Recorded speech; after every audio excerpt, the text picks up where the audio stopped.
everybody's right. Smoke in the streets, truth under attack. Everybody's loud, nobody's got facts. Feeds keep scrolling, nerves stay tight. Matchsticks flicked in the dead of night. They sell fear, cheap package the lies, while the clock keeps ticking, empires on fire. Can't sit quiet while the world's on edge. Lines in the sand, standing on the ledge. No script, no leash, no polish, quiet. Just a voice in the dark and a spark to the wire. This is and I'll bring the fire. Gonna light it higher. No filter, no fear, I say it raw. Strike the match, let it burn through the fog. This is and I'll bring the fire. And I'll bring the fire. Everybody's selling truth like a brand, buying opinions they don't understand.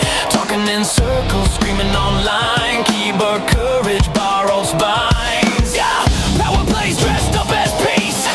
Same old wolves with different teeth. But silence is loud when the house is burning, and the fuse is short, yeah, it's still learning. I don't dance for the left or the right. I stand in the heat, I stand in the fight. No strings, no chains, no manufactured choir. Just gasoline thoughts and an open lighter. This is and I'll bring the fire. Gonna light it higher. No filter, no fear, I say it raw. Strike the match, let it burn through the fog. This is and I'll bring the fire. And I'll bring the fire.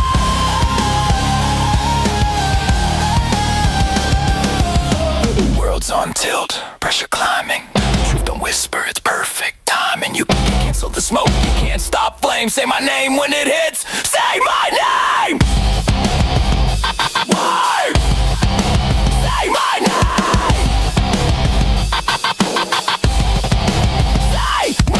Fire don't ask permission. Fire don't need a side. Fire just shows up honest and exposes the lie. This is and I'll bring the fire. Truth is harder. Burn it down till what's real survives. No smoke, no mirrors, just heat and lies. And I'll bring the fire. And I'll bring the fire.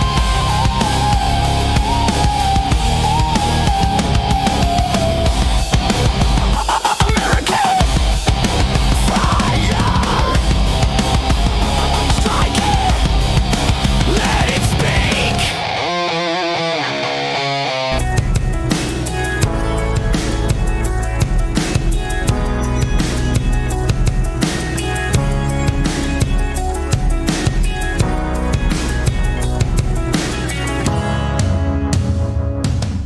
Good afternoon or good morning, everybody. What is going on today on this beautiful, beautiful Thursday? Wow. All right. First of all, I got to say sorry I'm late. I was doing an interview with Mike Steger from Promethean Action, Promethean Overviews, and I'm very excited to post that later. It went very well. I really, really like Mike, and so that was very fun and exciting. But that is why I'm late today, guys. So just doing more great content for you guys. Some of the best content, I think, is those interviews, and I'm just thrilled to get it together and out to you later. But for now, I'm back. I'm in here. I'm live. Yeah, 40 minutes late, but we still got the same show. My promise to you is that the show will not be different. I did not cut the show, so buckle in, folks. We're going to be doing it all. Got so much to get to. This Iran thing is getting crazy. So much going on as we just ramped up our attacks in Iran. The City of London globalist faction, NATO faction, is freaking out. So we're going to talk about that, go through all that, what Trump is doing, how he is absolutely obliterating every aspect of the IRGC stranglehold in Iran. It's getting very, very interesting. And on top of that, the fraud, JD Vance came out yesterday and all kinds of announcements cleaning up fraud and corruption in the U.S. It is massive, so much worse than anybody could have predicted. And they are making huge strides on it. And then, of course, we got to talk about the commies, as Graham Plattner is now officially out of the race. for the Democrats, and people are not happy about it. The Civil War in the Democratic Party continues and is getting worse by the day, which is bad news for them coming up to midterms. And finally, as always, we got a Grifter report. Not always, but most of the time, Grifter report as the Tyler Robinson trial is really, really making the walls close in around Candace Owens and her ilk, because it's just proving that they are wrong about everything. And so, loaded show today. Glad you guys are joining me. I appreciate you. As always, hit that like, hit that subscribe. If you want to support the channel, you can always do so by joining in the Patreon below in the description. Click that link, get a free month to try it out. You can, of course, join on YouTube as well, but the Patreon's just, I feel like, a little bit better of an experience, regardless, whatever you want to do. If you want to support the channel, I'm not going to stop you. Another way to do it is you can do it through Super Chats, because your guarantee is that you'll get anything you write read by me or answered by me, and that's just a great way to support the channel, which is viewer supported. Anyways, from that point, please get in the chat, even no matter what. Tag me if you've got questions, comments. I do stop to get in the chat, answer you guys, but no trolls allowed. They will be banned. We don't do the trolling over here because it's the best community on YouTube, and I'm very jealous for my people. Not going to let them get messed with. So moderators will be watching for trolls. They will crush you if you mess around. Okay, with all that said, like and subscribe. Let me get into the Chizat. Say hey to some peeps.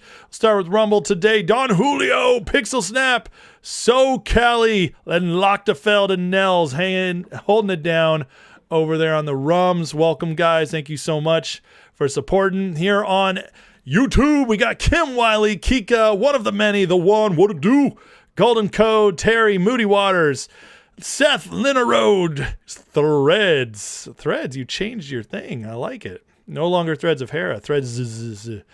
Big JR, Settle the Trades, Terry, Bobby Girl, who else here? People are changing their names, it's throwing me off. US1, Motley Cruel, Gen X, Mega, Razorback Pride, Ryan Edberg, what's up, my brother? We got Dowg on here, Tammy Anderson, Lindsay B, James Lee, Lil Rue, Daisy Trumpet, Bill Evans, and many more coming in. Lisa Couture, what's going on? And many more. As I can't get to y'all, I apologize. It would take all day. We got lots to talk about. Okay, let me check here. In the chat, anything I need to get to before we move forward? Michael Richards says he's getting divorced over his political and world opinions. I am sorry for that, Michael. That's terrible. Yeah, that's just terrible. I'm so sorry to hear that. I don't even know what to say, but just I'm sorry. Let's see. Razorback says love Trump. He's the only one not scared to attack Iran. I don't think it's what it takes to knock out the infrastructure. Well, we'll talk about that more today for sure. We got a lot of Ohio peeps in here. Somebody says Ohio is based and really represent the chat. How about we do this real quick for fun? Everybody watching, why don't you just drop it? Where you're from. Drop your state in the chat and tell me where you're from today, and we'll see what state wins. How about that? What's the most based state watching all this? All right. And while you guys do that, we will get ready to move because we got so much to get to. It is retribution time, according to Donald J. Trump. And I think he means a lot more than just Iran. But I'm watching, before we get moving all the way on this, I do want to see these states pour in, because look at this. All right, you guys are putting it in. Keep them coming, guys, so I can see and want to know where you're from. So, California, Florida, Arkansas, Ohio, Texas, Tennessee, Missouri, Maryland, New England, or Nebraska, my bad. Oh, I got to say, right now it looks like Texas is winning, but I'm not all the way down yet. North Carolina, that's me, baby. Arizona, Chicago, although I've lived in Texas for 9 years and I grew up in California and didn't leave till I was 30. So I'm still Californian. You can't take the California. You can take the Californian out of California, but you can't take the California out of the Californian. And I mean the good parts of California.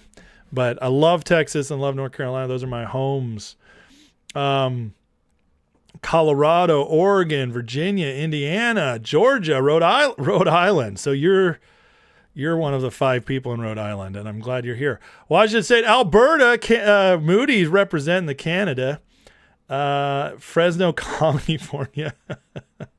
Saskatchewan, we got another one. The Canadians are flowing in. Florida, North Dakota, Michigan, Tennessee, California. Right now, Texas is winning, but I think California is close. I think California is very close. Can't do a popular vote, says JR. Bill Evans with the $20 super chat. Thank you, Bill. I appreciate that. It means a lot to me to support the channel. He says, just found your channel. Good stuff, man. Greetings from Nepoma, California stand. I like that. I like what you did there, sir. Thank you so much, Bill. I really appreciate it, man. And I'm so glad you found the channel. Listen, if you're new to the channel, I hope, number one, I really hope you enjoy the content because that's, what I'm doing. And that's my service to you guys because this is free. But I really hope if you like the channel, you do start to become a part of the community. I really do, because the community is the best on YouTube. These people are amazing. We have great conversations. You don't have to join to become a part of the community, although that helps because then you get the 24/7 Discord access in the Patreon. But I got to tell you that even here on this chat, people are amazing. You'll get to know them a little bit. So the community is a big part of what I do. And so I want you to make sure you get to be a part of that. It amplifies the experience. Okay. So be sure to chat and, ask questions, comments. But if you want to get my attention, please tag me, or always what you just did, a super chat is guaranteed. Okay. Razorback says, I'm not a Californian. You believe in high taxes and not know your gender. Stop it. Okay. You guys, you're distracting me, but I have to answer this before we get going. Californians are not what you've learned from California. California was co-opted and taken over by the deep state. I will tell you what makes you a Californian. What makes you a Californian is creativity, laid back nature, love nature itself, getting out, being a part. California is the most beautiful state geographically. It's not close. I'm sorry. I've been to most of them. The others are beautiful. There's beauty everywhere, but California is special. If you've ever been to Yosemite or the coast, you understand. Nothing like it. But I'll tell you, that's what makes you a Californian. Okay. It's the attitude. It's that in California, I gotta tell you guys, I'm sorry. It's more red than blue. It's been taken over. So, and the Californians here will tell you that's true. Visser Sevius says, I'm paywalling my Discord chat. Not the best way to grow a community in your opinion. Well, I'll tell you what, Visor, have you grown a community bigger than mine? I don't think you have. So you can tell me, yeah, I paywall. You know why? Because I do hundreds and thousands of hours of free content all the time. What you're watching right now is free. It's completely free. And I do that for you guys to watch. You don't have to watch. All right. But I tell you what, it takes a lot of time and effort to do what I do. And so I do create ways to monetize it that also bring value to those who pay. And yes, being part of my Discord chat is value, because I also don't want a bunch of stanky jerks to come into the Discord. I don't want them in. I don't want them jumping in. I don't want them being punks. And if I open it up to everybody, if you don't pay a price for something, you know what I've learned over the years as a businessman, as somebody even in the church, those who don't pay a price rarely have much to offer. Rarely. I'm not saying always. They don't really have investment in it. And so, yeah, there is a charge to be part of the community. Oh, sorry. And, but you could be part of this community, and, but the deeper community, it's there. All right. Okay. Chris Mayo, why are you being a dick? If you're going to keep being a dick, I'm going to ban you. I don't care. You can, let me do my show. Man, people are testy today. You don't have to be a part of it. I do. Yeah, I have beachfront property in Arizona. That's right. That's right. Okay, guys. Yeah, you don't have to be here. Yeah, no perks for stanky jerks. Thank you, JR. That's going to become a new that's going to become a new tagline for me. No perks for stanky jerks. That's what I'm going to write on the top of the Patreon. You know. Okay. Alrighty, boys and girls. Let's do this. So, if you've been paying attention, if you're not buried in a hole somewhere, you've seen that, my God, Iran is under fire. Trump has had enough. It's go time. And this MOU that really is looking more like it was a setup, which we're going to talk about in a little bit here. But really what's happened is now Trump has the full go-ahead to just take it out. Take him out. Stop messing around. I gave it a chance. I've shown the world community I'm ready for peace. That's what I'm going for. I've shown the American people I want peace. I want stuff down. And now you guys keep messing around. Okay, I've proven to you why this needs to be done. And because Iran is just a bunch of jerks, which I get it. Like, look, what Trump's done is pretty genius. Okay. Can I tell you, like, the way he's played this, he's kind of like made everybody have to take his side at some point. Okay. It's like no war. We don't want this. Okay. So Trump gets peace really quick. We want war. We want to take them out for Israel. Well, Trump bombs them. We want gas prices lower. Trump gives it a pause and restructures the whole global economy. Every single thing. Okay. It just, everybody criticizes and Trump just keeps overturning it. So now everybody's scrambling. The only people who get to be, like to feel comfortable in all this, I should say, are the people who just say, we trust Trump. We believe that what he's doing is for the greater good, that he knows what he's doing, that we're going to find the way to win, and it's not going to look like what you think it is. He's showing that nobody knows what they're talking about or what he needs to do except Trump and the people working with him. And that, my friends, is how you stay sane in all this. Well, Trump now is, you can tell he has the green light and he feels free to fully end this. He's pushing harder than he ever has. And he said last night from the White House, they posted, this is retribution. That's a big word. Okay. And Trump's been saying this for years, 47 years. They've been at war with these people. They've been the bully of the Middle East. They've been stringing us along. This is retribution for yesterday's bombings of ship by Iran. If it happens again, it will get much worse. And it's getting worse, guys. So from CENTCOM, we get the official breakdown of what's going on. So CENTCOM forces complete an additional round of strikes against Iran July 8th to further degrade Iran's ability to attack commercial shipping and innocent civilian mariners in the Strait of Hormuz. U.S. forces struck approximately 90 Iranian military targets, including air defense systems, coastal surveillance assets, missile and drone storage sites, naval capabilities, and military logistics infrastructure along Iran's coastline. 90. That's a lot. And 80 the night before. CENTCOM forces hit approximately 80 military targets on the 7th, including more than 60 Islamic Revolutionary Guard Corps small boats to impose heavy costs for Iran violating the ceasefire.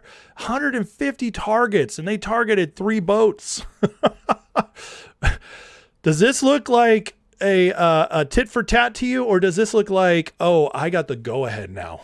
I got the go-ahead. And not only that, it's starting to look, and I'm starting to believe, yesterday I came on my stream, and I'll be completely honest with you guys. In the video I did yesterday, the segment I did yesterday, I was still trying to kind of figure out what was going on. It kind of moved so fast. I felt like I was still kind of putting together pieces.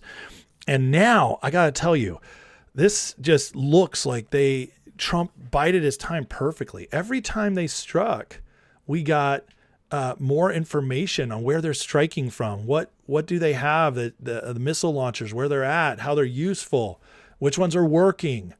We got more information every single time. And the other thing is, with Khamenei's funeral this weekend that Trump said they were going to have peace for, he promised them they'd get to do it peacefully. He got to see a lot of them come out of hiding. Isn't that interesting? So when you think about that, the timing on this makes a lot of sense. But, oh, first of all, here's the really cool footage they're showing. I mean, dude, that's nuts. That is so crazy. Our abilities, this military has just never been unleashed like this before in our modern time. I mean, it's not that we haven't bombed, but Trump has given the military, like, he's taken the leash off of them, and they're able to do exactly what they need to do. I mean, look at that. Iran can't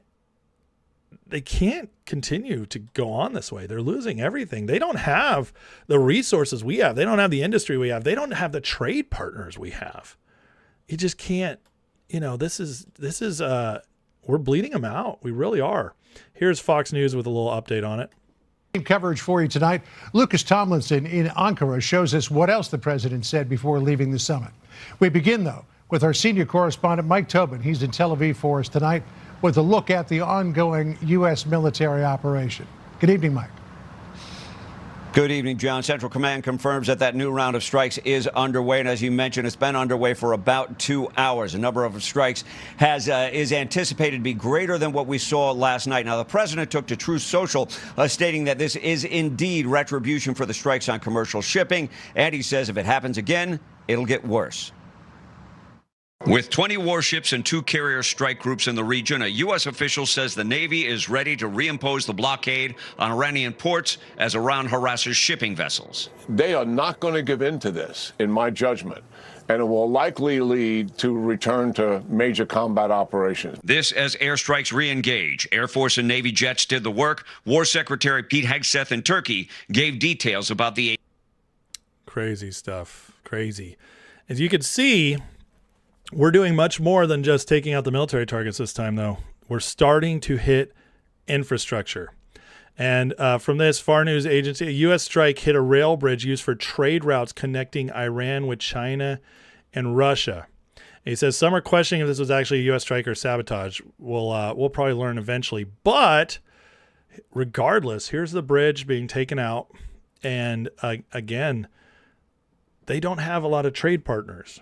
They've had Russia, they've had China, and not much else. Remember, much of their oil is just sitting on the ocean right now. Nobody's taking it. Nobody wants to do business with Iran. And now the only partners they have to trade with, and I think Trump's already had words with Russia and China, but the Russia and China are still going to do what they do, right? They haven't gotten involved much other than in the beginning when China sent them some weapons. But since Trump went over there, but this is crazy. You're taking out every opportunity they have to connect with the outside world. And this post right here says U.S. Air Force surgically dismantled Akteka Khan railway bridge in Iran's Golestan province, effectively severing a critical land-based artery linked Tehran to Russia and China. This wasn't a random target. It was a bypass valve for the north-south transport corridor, which Tehran has been desperately relying on to move goods while its maritime ports remain under U.S. blockade. By vaporizing this rail link, Washington has signaled it's not just squeezing Iran's navy, it's systematically strangling the regime's entire land-based logistical network. This strike is a masterclass American strategic dominance. For months, the regime in Tehran has tried to use land routes through Turkmenistan and Kazakhstan to circumvent U.S. naval pressure, hoping to keep its economy on life support despite the blockade. And you see where this led here. I'll turn the music off so I don't get copyrighted. But from here, boom, get out there, passing through all here. Russia would probably come down and meet them. So just wild stuff. But it tells you, like, we are just choking them out. We're continuing to pull the siege mentality on them. Just wipe them out. Take out their military every time they poke their head up, crush them back a little more, start making it so they can't get food, they can't make any money. Just it's brilliant. It really is. And a lot of people think Trump can't do this or doesn't have the guts to do it, but he is. says right here, Iranian state media report, Shahid Baheshki, man, these words, port, Kalantari port, and the maritime traffic control tower in Chabahar were hit in the latest U.S. strikes. Authorities claim that around half the cities without electricity. Chabahar is one of Iran's most strategically important ports, located on the Gulf of Oman. It's Iran's only deep water ocean port. This is the infrastructure strikes, guys. This is the infrastructure strikes. He's finally doing it. And this is what he was giving them a chance to avoid. But we're watching it right now. It's going to make things so much worse for them. Providing direct access to Indian Ocean without passing through the strait. Wow. The city has 200 to 250,000 people. And he writes here, this is a pretty big deal. U.S. is targeting infrastructure around Chabahar, India's only deep water ocean port. It's only direct maritime gateway to Indian Ocean. This isn't just important for Iran. India invested heavily in Chabahar for years, seeing a strategic route to Afghanistan, Central Asia while bypassing Pakistan. India, City of London, proxy. Very interesting how Trump pulls all this off. You know, it's one of those things where I keep telling you, once you see it, you can't unsee it. All the connections to UK, City of London, it's wild, and India is a big part of that. Any disruption of the port could therefore affect not only Iran's commercial and naval logistics, but also one of India's most important regional connectivity projects. Whew, man. Here's some of the bombs going off. Look at that.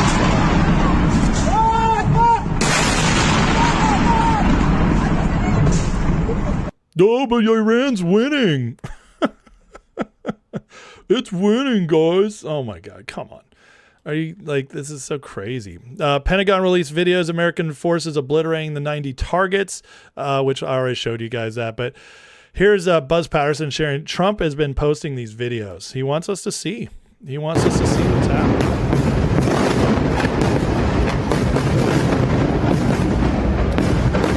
Why do you think it's so important for Trump to show us this?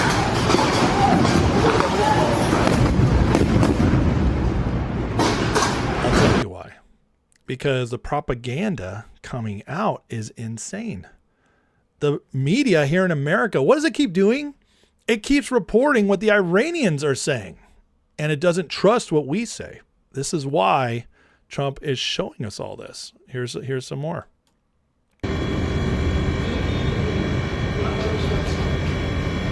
There's also a warning. Anybody else is going to mess with us. See, Trump does not want war, but he wants to wield a big stick. He wants to wield a big stick so he can take out anybody, or well, actually I should say preemptively take out without force, scare everybody into submission. And that's one of the big things happening right now in Iran. As War Monitor posts here, U.S. Air Force tonight targeted IRGC naval base and gunboats in Bashir, soldier barracks and missile launch sites, oil refinery on Lavon Island, that's a big one, military positions, Chabahar port area, IRGC positions on Abu Musu Island, Kalantari Pier and Port, Tusia Port, lots of ports, lots of infrastructure this time. This is, I mean, he's making it tougher and tougher for them to enforce their blockades they want to do on the Strait of Hormuz, while also cutting off every opportunity they have to go around our blockade. This is massive. This is not what we've seen before. Okay. And this is why I'm going through these details. I'm sorry if you find it a little boring, but I'm showing you guys. I want to show you the details because this is different. This is different. It says majority of these strikes seem aimed at hitting Iran's capability to continue striking ships in the Hormuz.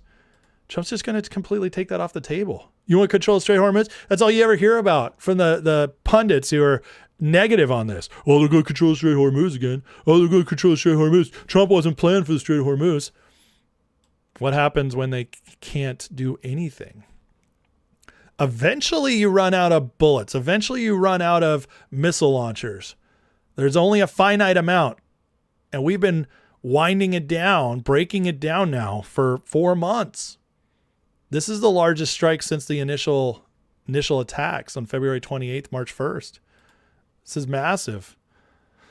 United States Air Force targeted and completely destroyed vital maritime traffic control in Chabahar. So here's more of the Chabahar breakdown. Here's where it is right here on this edge going into the Indian Ocean. And now they're saying they expect days to weeks of these strikes. And here's the official quote. We're going to slap them a bit so they understand we're not effing around. Oh, man. Isn't this incredible? Think about this real quick, though. How incredible is this compared to every other war you and I have lived through? And I'm 42. I'll be 43 in a few months. I lived through Iraq and Afghanistan. I lived through the Gulf War, but barely remember it. I was 8 years old. So I've never seen anything like this. In Iraq and Afghanistan, we were troops on the ground. We played games in those wars. We were, that's what is very apparent to me now. Because for us to go to Iran, which is the number 3 big bad in the world, we were always taught behind Russia and China, and to just obliterate them like this, to just nonstop wear them down, take out their targets like this with no boots on the ground, it's absolutely amazing to watch. And there's a whole different feeling about it. I don't know if you've recognized this, but as somebody who lived through Iraq and Afghanistan, I can feel the difference in this one, because we're literally just watching Iran kind of get weaker and weaker, and we're not having to worry about these big excursions. There's not this like we're sieging, Baghdad right now. We don't have any of that. It's just like Iran does something and we respond in great force. They try to fire at us. We take out their missiles. It's an entirely different feeling. And it shows just what our military was capable of, I believe, almost this entire time. But the other thing is that it takes away that like nervousness. Americans are fine with, wielding power if it's good for us. They're not fine with us trying to put feet on the ground, get in, dug in, prepare for years and years. They're not fine with that. But this is going to, especially the way Trump's played it, because he's already proven to the American people, he'll get out as soon as he can. It's very fascinating. You took a war-weary country like USA, and you're building trust again throughout this whole operation. And then some people are going to push back on that. They're going to say, no, they don't trust him. He's going back and forth, back and forth. But all those people are people who hate Trump anyways. Everybody who's neutral, everybody who's like watching this is still like, you cannot deny, no matter what you think is going to happen with Iran, you cannot deny that at this point that this is very different than what we've experienced in the past. Very different and much more effective. It's amazing to watch. But this quote is great, isn't it? You got to slap them a bit so they understand we're not effing around. We're pushing them into the corner. At some point, even these people, they're going to surrender or they're going to be surrendered. That's what Trump's showing us right now. And this is, this kind of tells you like where they were at. This is Khamenei's funeral. This is where Jackson Hinkle, Max Blumenthal, a lot of those people in the podcast sphere, influencer types, paying the influencer types. This is where they showed up. And this is one of the big banners they're put up there. Kind of tells you where the Iranians still are. Very, they're not ready. They're not ready. And I think there's a faction in Iran that Trump is trying to work with, but he keeps testing them to see how much power do you have? I'll give this to you. Can you hold it? I think that's a big part of this. I really do. J.D. Vance came out, and so everybody was like, J.D. Vance is a coward. J.D. Vance isn't a leader. J.D. Vance is trying to get Trump out of this. He would never be tough. Listen to what he had to say here. We will sit down at the table and negotiate and see if the smart people in that system can take over from the crazy people. Well, here's the basic deal that we cut. The basic deal that we cut was, we'll lift our blockade if you stop shooting at ships. But if you shoot at ships, we are going to punch back, and we're going to punch back harder than ever before. That was the deal. They said they would stop shooting at ships, and what happened 24 hours ago? They started shooting at ships again. Now, they were good. They were well-behaved for about a week, but then they started shooting at ships. So the deal is very simple. If they shoot at ships, we're going to knock the hell out of them, and it's that simple, and that's the basic way it's going to work. I love that deal. You guys hold off or we will punch you back harder. We'll knock the hell out of you. I'm sorry, guys. I love JD Vance. I can't help it. I'm excited for his future. I really am. I know. I got a lot of people like, oh, JD, you can't trust JD. I'm sorry. This guy looks great to me. I'm sorry. But so after striking last night, here's Trump in a gaggle with the reporters talking about where we might be headed. Well, let me say this, where the leadership is right now. We have many ways we can win, but we've already won militarily. They have very little left, and they want to make a deal so badly. They called a little while ago. They want to make a deal so badly. I just don't know if they're worthy of making a deal. I don't know that they're going to honor the deal. That's the problem. If they want to make a deal, why do you think they attacked commercial vessels? Because they're sort of crazy, to be honest with you. They're sort of crazy. They're a little bit out of control, but they want to make a deal. Badly. They're sort of crazy. They're a little bit out of control. This is different language. In the past, every time we struck and they called and it would say, hey, we want to make a deal. We're done. Please stop. Trump would say, they're ready to come to the table. They're ready to make a deal and send JD over there. Send Witkoff over there. This is very different. Trump's now paying like this one looks like it's, in my estimation, it looks like we finally got to the point where Trump feels comfortable finishing this job. He's given them a lot of rope. He gave them chances. But now I feel like Trump believes the American people are ready to finish this. And they're okay with him finishing it. That's because, he's always got to figure politics into this. Not that Trump's led by politics, but it does matter. You have the midterms coming up, but also if you lose your base, which MAGA doesn't want war, but MAGA's also okay with war as long as it's not stupid and as long as it's not getting us involved, our people dying. So this is very different. And what Trump has done is he spent the last 3.5 months, 4 months, proving that to us. And I think Trump is feeling like the base is ready to see this done. And I can tell you from my own show, when he first attacked, I had a lot of people very scared, skeptical. I don't see that as much anymore. Not saying there isn't some people out there, but I think people are kind of seeing this whole narrative that you can work with Iran, that they're normal, is completely wiped off the map now. And Trump proved it in the back and forth. Here's Trump speaking about what's changed. What changed, and do you think I got to know them. So I've said that about a lot. Now, when you say rational, I think they're much more rational than level 1, level 2. Level 1 is gone, level 2 is gone. This is level 3. I think they are more rational, but based on their actions over the last week or two, they're not doing a service to the people. And I think more than anything else is I got to know them. And I'm not sure I want to make a deal with them. We can play games, but I'm not sure I want to make a deal. I just finished the job. What changed? I got to know him. Trump already knew. Are you kidding me? He didn't. It's like Trump would just woke up. But what he's saying is the people have gotten to know these now, and I gave them a chance to be different. That's what he's really saying. Because it's like Trump has the best intel in the world. I guarantee you, he had everybody telling him the Iranians are crazy. They're never going to give in. This IRGC and its connections to, they're shadow banked by City of London. They, whatever he's been told, it all leads to you cannot trust the Iranians. Everybody knows that. Not one person thinks these people are trustworthy, except for the idiots like Dave Smith in the world who think that if we just don't bomb people, they'd never be mean to us. That's, that retarded philosophy has just been utterly obliterated.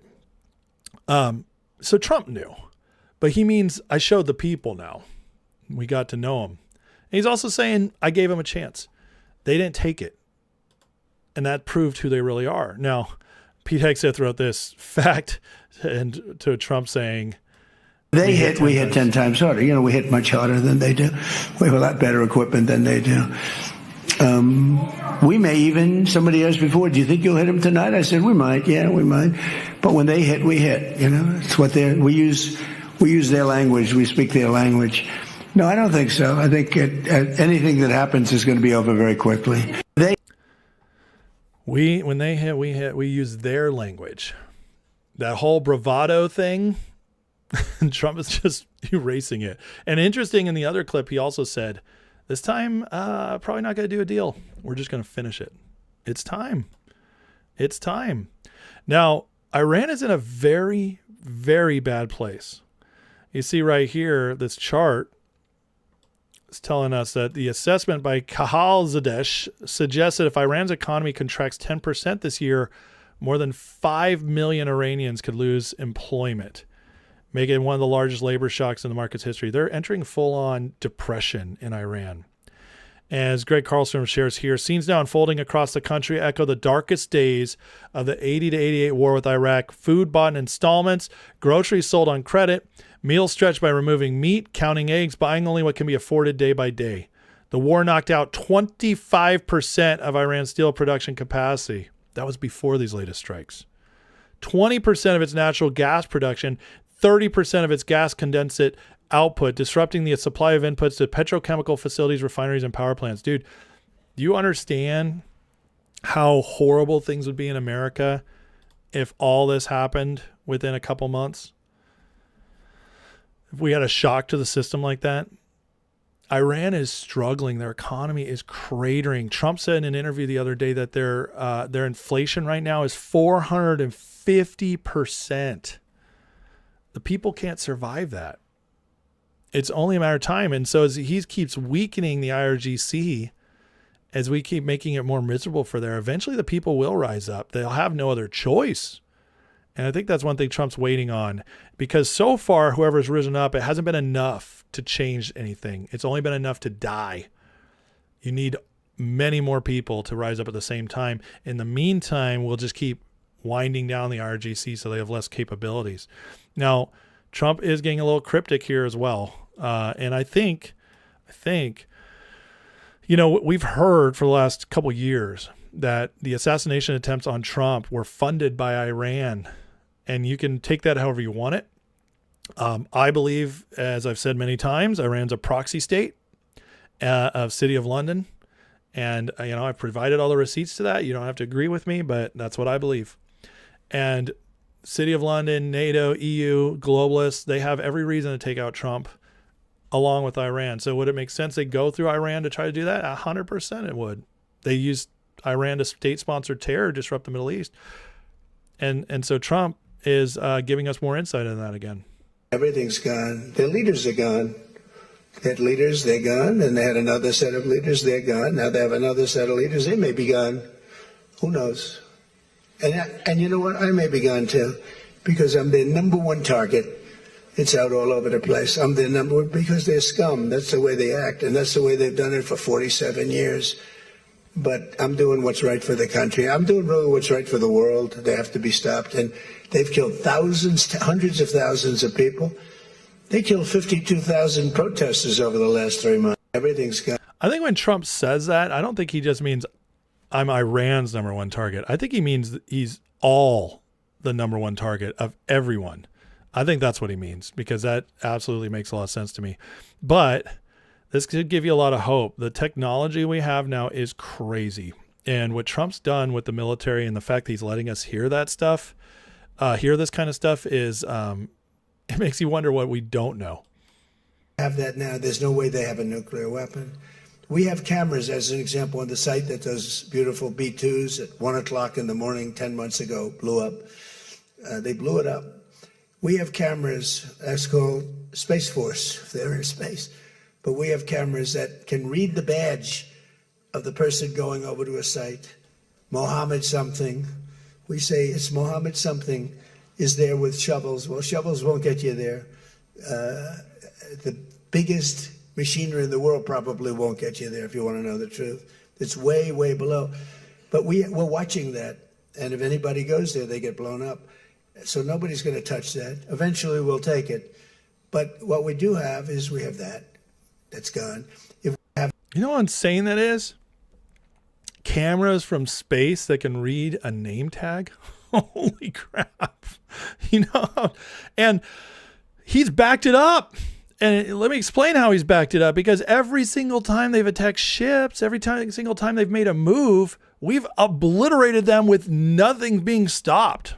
They have no chance to stop us on anything. We keep intercepting their missiles. I'm still waiting for the super duper secret hypersonic missiles they were supposed to obliterate us with, that all these sites and grifters posted. Oh, Iran, just wait. Iran's really going to take us out. They're waiting, guys. They're waiting for it. They're just waiting. They're always waiting. Waiting for what? They're being obliterated. No, they're waiting.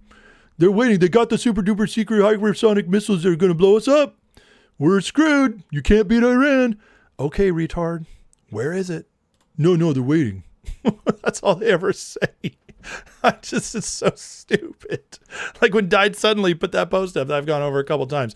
We talked to somebody, one of our super duper secret contacts, that they've never been wrong before.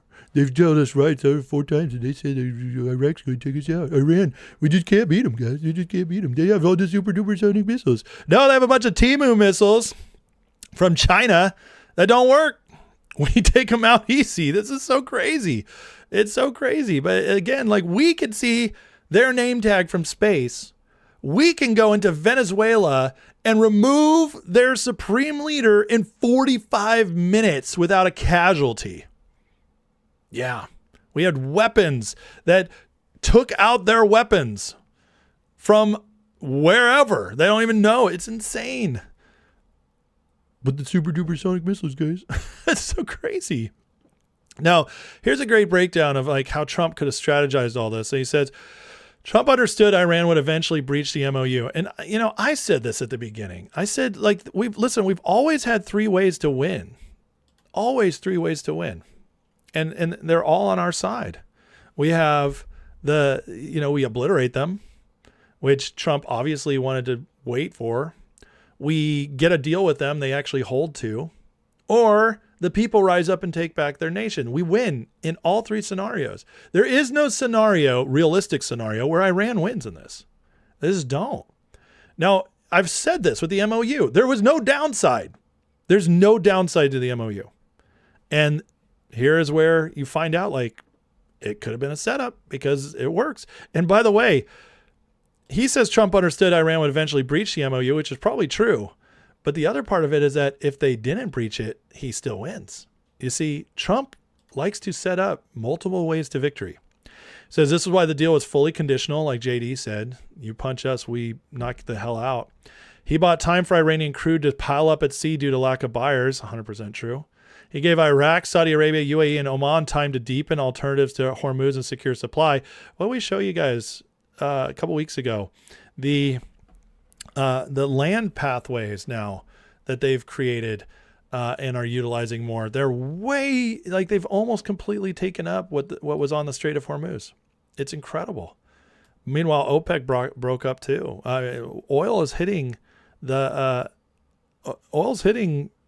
markets at almost the same rate as when the Hormuz is open now.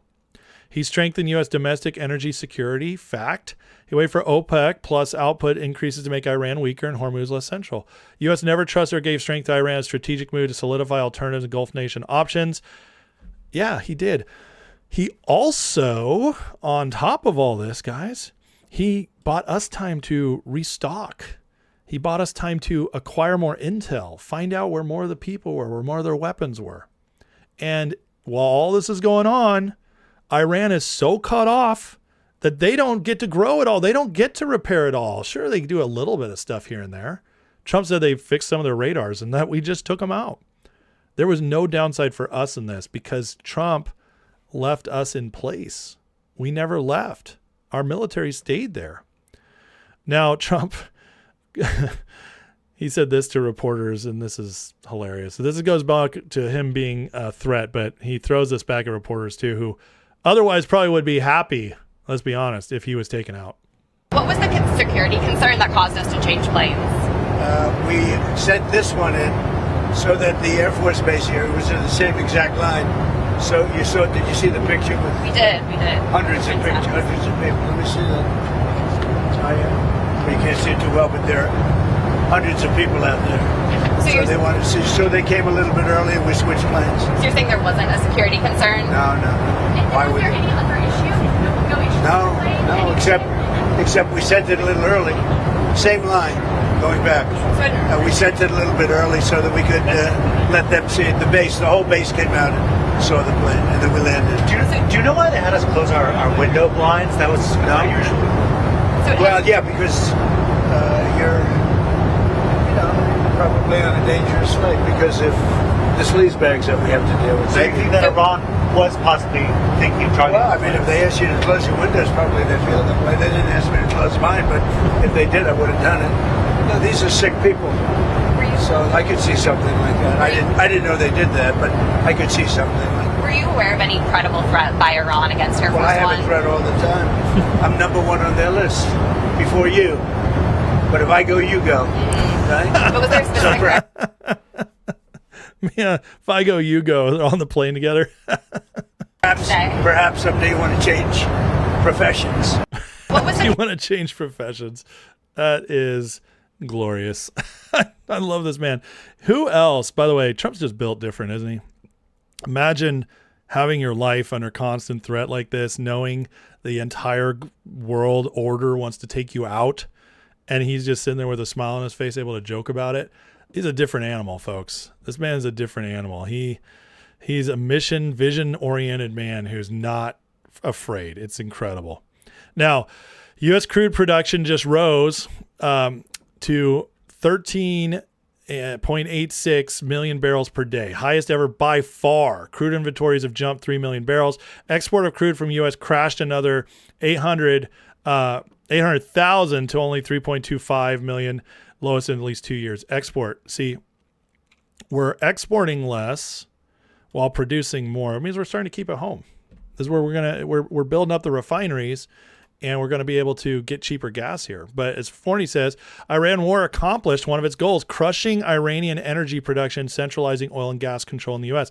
Not only did it crush their energy production, he crushed City of London ability to manipulate oil prices, which they were doing by shipping insurance through the Strait. You boost up, you can direct people when not to go. You got the OPEC, their influence in OPEC, how much to produce, how much not to produce. You control shipping rates. There's lots of ways they were doing this and banking off of it. It's estimated in the last 25 years, they made about $2 trillion off this between Lloyd's of London, which is in City of London, and so on and so forth. So we also diverted away from that. We cut off the monopolies, and now we're in charge.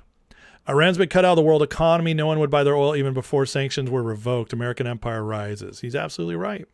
But of course, we have people like McGregor out there. This is one of the super duper hypersonic missile people, guys. And he's doubling down. Breaking. Iranian parliamentary spokesman responds to Trump. We're waiting for you. There it is. They're waiting. They're always waiting. They've been waiting this entire time. I'm still waiting to see if any of this is ever true. But nope, we're waiting. We promise not a single American soldier will return alive. How retarded do you have to be to still believe these people are telling the truth about anything? Or and that's not just bluster. You have to be pretty retarded. This guy is such a joke.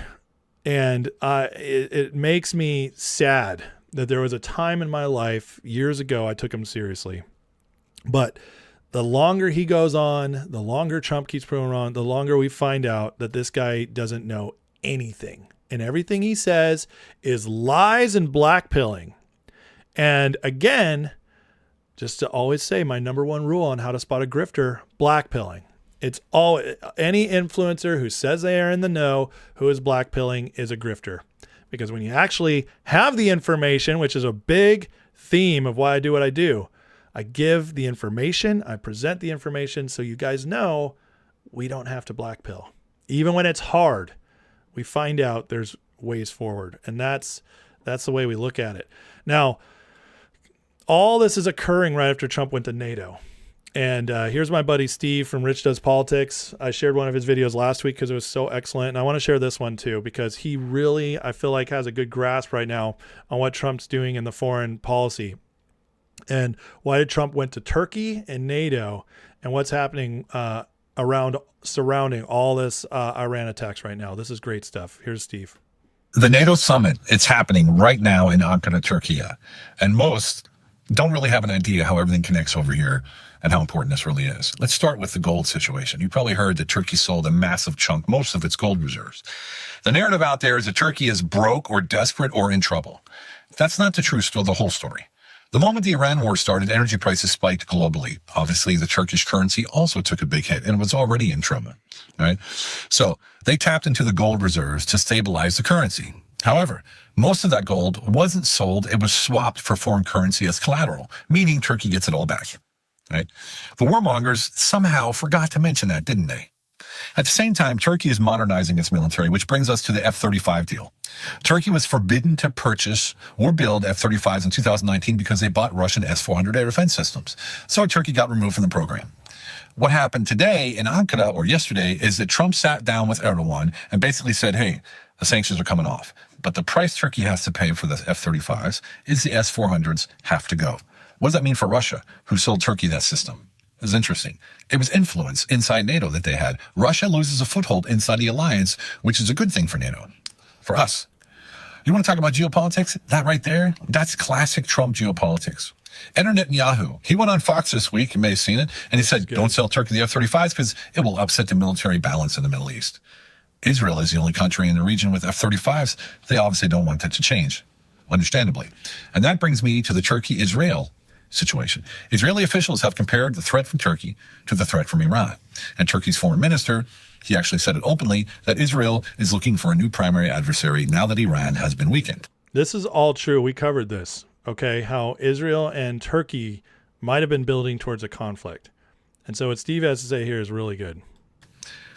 These were government officials on both sides talking about each other in terms that a few years ago would have been unthinkable. So now you add in Trump threatening to leave NATO. You remember that, right? And remember when NATO allies refused to join the Iran campaign and he was reconsidering the U.S. NATO membership for the second time? Here's the thing about that, though. President Trump doesn't need to leave NATO for that threat to work, does he? He's good at this. Every European country is now spending towards 5% of GDP on defense because of that threat. And every one of those countries is suddenly very interested in keeping the United States inside their NATO tent. Mm-hmm. The only thing keeping Turkey and Israel from a real military confrontation right now is two things, in my opinion. Turkey's growing importance to the NATO structure, second largest army, and the personal relationship between President Trump and President Erdogan. That is the thread holding this together right now.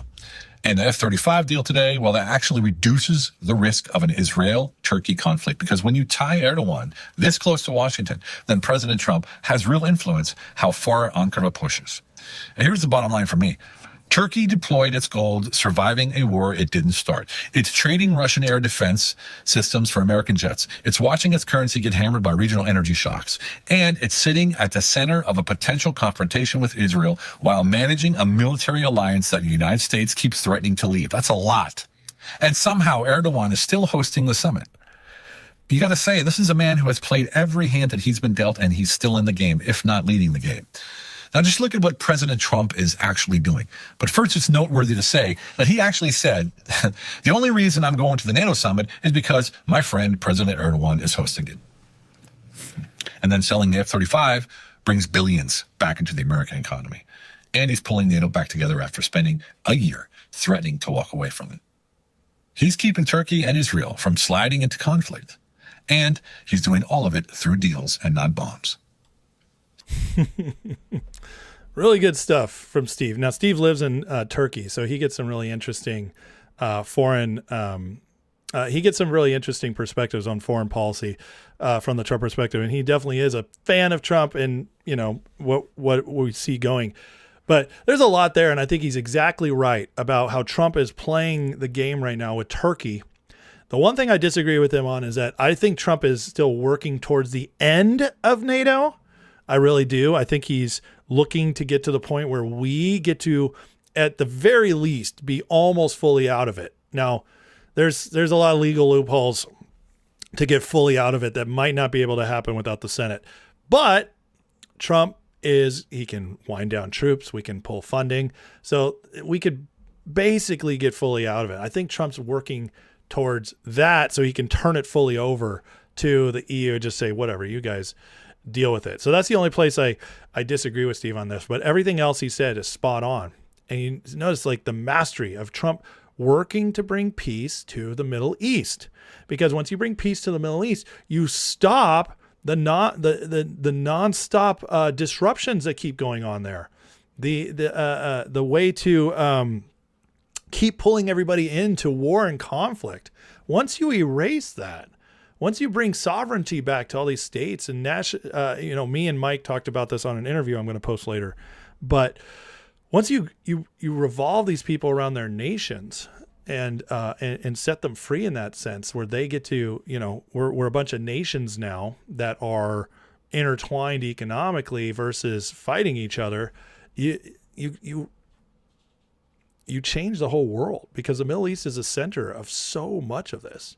Now, Trump gave us a little bit of insight into how he sees how it just went over there at the NATO summit. Over the course of the past 2 days, I had a number of excellent discussions with other leaders at the summit and held productive bilateral meetings with essentially all of them. We had dinner last night, just about all of them were there. President Erdogan of Turkey, as well as President Zelensky, and he just came in, as you probably saw, had a little press conference, and also President al-Shara of Syria, who's doing an unbelievable job in unifying Syria. What a job he's doing. Syria was a mess with what happened with the previous government, you know that. Very dangerous place, and now it's just come together. He's done a fantastic job. People are talking about it.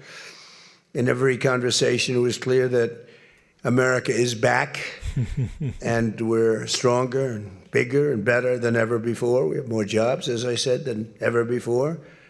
And we're respected again like maybe never before. We are so respected as a country.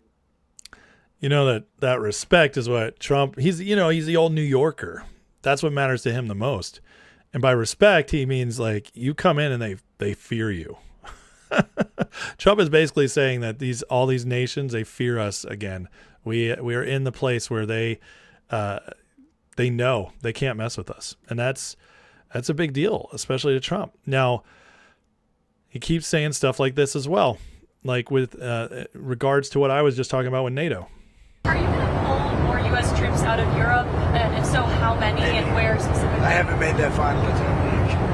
A lot's going to depend on Greenland, and a lot. I mean, we're going to make a very good deal on Greenland, and if we don't, maybe I will. And a lot's dependent on Iran. I mean, they want to help now. It's a little late to the thing, because essentially there's not that much fighting to be done. But some will depend on Iran. When they had a chance, an opportunity to help, they chose not to. So, but we're sort of forgetting about that. And now they want to help. They all want to go in. They want to help on Iran so badly, but we don't really need help. It's little things, but we don't really need help. How interesting is that? Depending on Iran and Greenland, he says, it's going to determine whether I pull troops out of Europe. This is the ultimate leverage play. And Greenland been out of the news for quite a while. He's bringing it back, which tells me he's got more leverage than he had before, and that's why he wants to bring it back. And one of the reasons he has more leverage is, well, listen to what Jamie Dimon has to say about Europe. I keep telling you guys, Europe is collapsing economically. Well, here's Jamie Dimon breaking it down. As we seek to build, strengthen, modernize old alliances, build new alliances, what country are we not paying enough attention to? So I guess, but we have 60 military type of alliances, and which is extraordinary. And that this American military umbrella, which you were part of all those years, that kept the world free and safe for a long time. And I tell you, it wasn't just our alliances that kept it safe for, it was the non-aligned. It kept the world safe for India. Yeah, actually kept the world safe for China for a long period of time. And so those relationships with Japan, Korea, Philippines, Australia, some other Asian nations are very good. I think the one we need to strengthen is the one with Europe, and I'd strengthen it in two ways. And one way is NATO. I think Marco Rubio said it right when he said, you need to be our partners. Partners do a fair share. This is like we do the work and you don't do anything. I think they're doing it. They're starting to spend money. They're starting to look at their own defense industrial base, which needs a lot of work, by the way.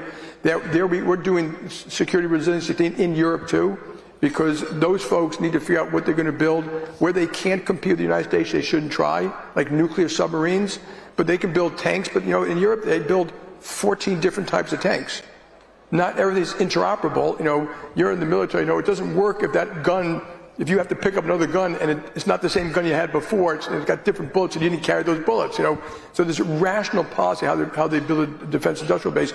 But the big one, and I was speaking to Jake a little bit out here, is the trade, I'm going to say the economic relationship with Europe writ large.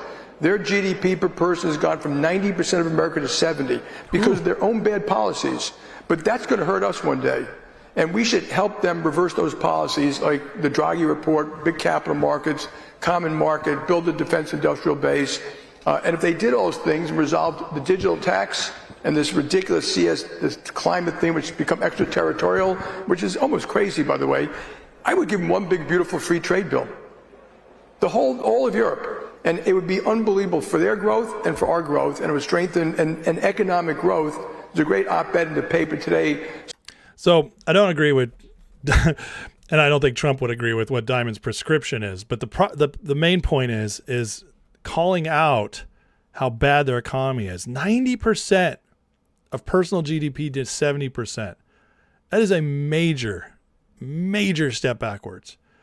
Europe is in a very, very bad place right now, and it's only going to continue to get worse. And so when you have people like Jamie Dimon going out there and prescribing and announcing how bad it is to the world, that's a big deal. This is the CEO of the largest bank in the world. He wasn't doing stuff like this before. And so he sees the writing. Now, JP Morgan Chase was originally a City of London bank, came over here. I mean, it wasn't built in the City of London, but the people who created it were from the City of London, brought over here, built up the biggest bank in the world. So, we can all guess where Diamond's loyalties may lie, but that's not the point. The point is, forever, it was about how great Europe is. And now even people like Jamie Dimon are coming out and saying, if things don't change, we're screwed. So, and with all this, guys, with Trump going out to NATO, the trolling continues as the White House put out Daddy's Home as Trump here in the center of this NATO press conference. Daddy's Home. Remember that Mark Rutte, the head of NATO, general of NATO, called Trump daddy. This is hilarious.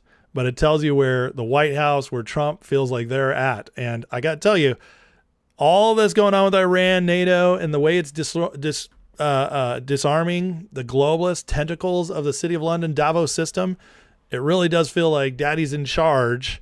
That Trump is daddy. What Steve just said about how Trump's managing the relationship, Turkey and Israel, there's so much more going on than what the mainstream media is covering, what most people are focused on. When you look, and everything I just covered, there's 1,000 more things going on behind the scenes. But what matters is the messaging. They're telling us where this is headed. And I remain extremely optimistic.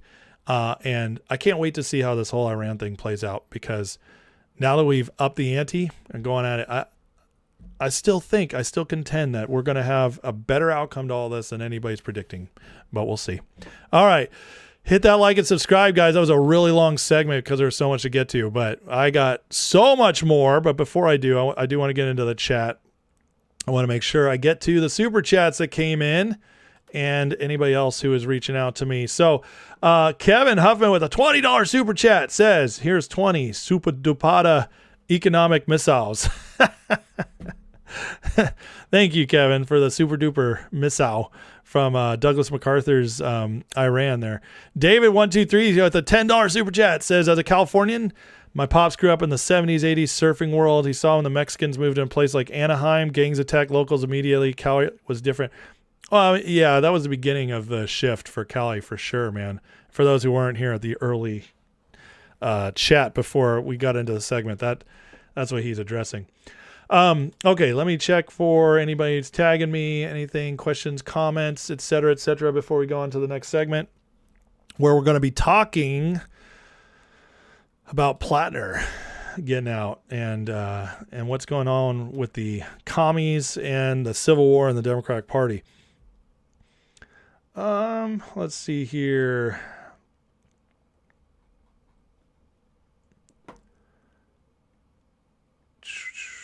Greenland's a great spot for AI databases. Greenland's a great spot for a lot of stuff. And I think Trump is not going to stop until he feels like it's fully in our control. Janet with a $10 super chat says, I think it's important to emphasize sharing your clips. I'm on Robert Barnes Locals, share my clips all the time. This is how we convince others to rethink their opinions. Wow, thank you, Janet. I appreciate you sharing. On Barnes's on Barnes's Locals, I don't think many people are going to like me. I'm not in the good graces of Robert Barnes, who has blocked me on X. But thank you for the shares, Janet. I appreciate that. Anybody can share my stuff anytime. It's all set to do that.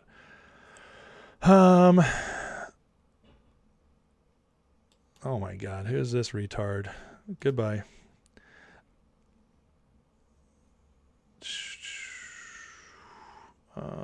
I see some trolls in the chat. That's always a good sign. I like when I get the trolls. It means that we are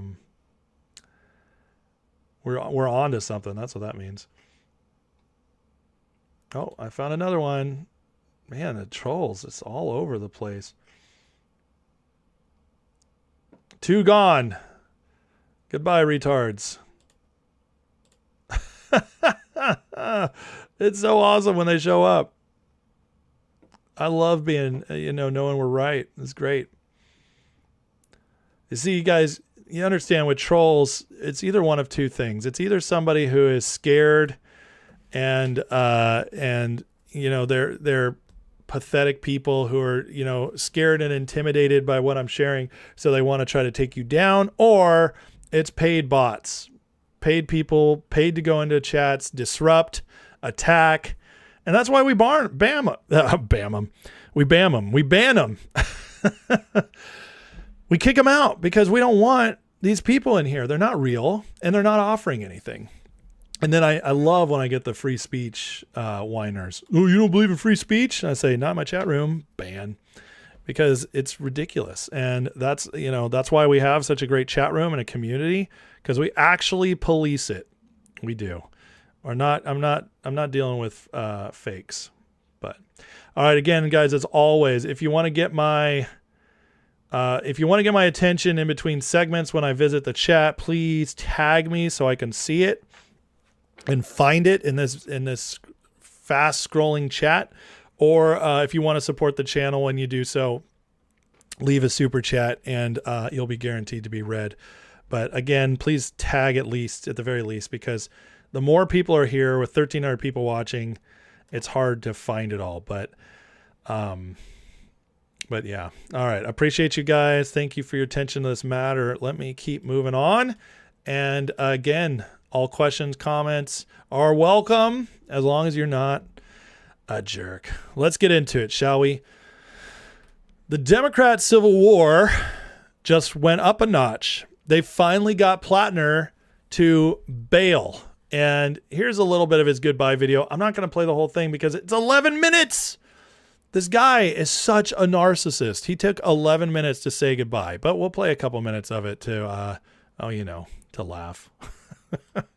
Here's Graham Plattner saying goodbye because my own party, my Fight for Democracy party, kicked me out and is going to replace me without votes. So that's how they do things in the Democratic Party.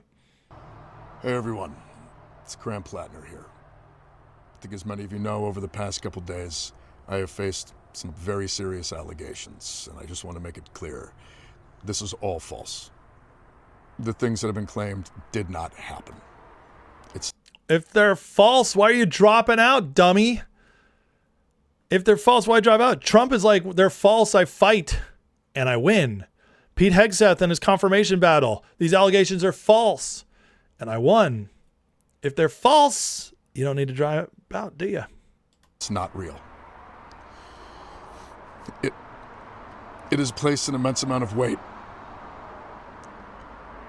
on me as I think about what needs to happen now. Amy and I are regular people. Okay, I can't do anymore. This is such a grift. This guy is going to be showing up in the podcast world soon. You better believe it. Him and MTG, Marjorie Taylor Greene, probably going to get together and elope, because that's where she's at right now. But John Fetterman, the lone sane Democrat still there, he's having some fun with all this. Senator, thank you for calling in and joining us. What did you make of that announcement? I'd say that the trash took itself out, threw it out. Yeah. And now he leaves an accused rapist. He's the guy he'll be remembered, a guy that spent 10 years in Kick, the platform, that's the Predator's Paradise.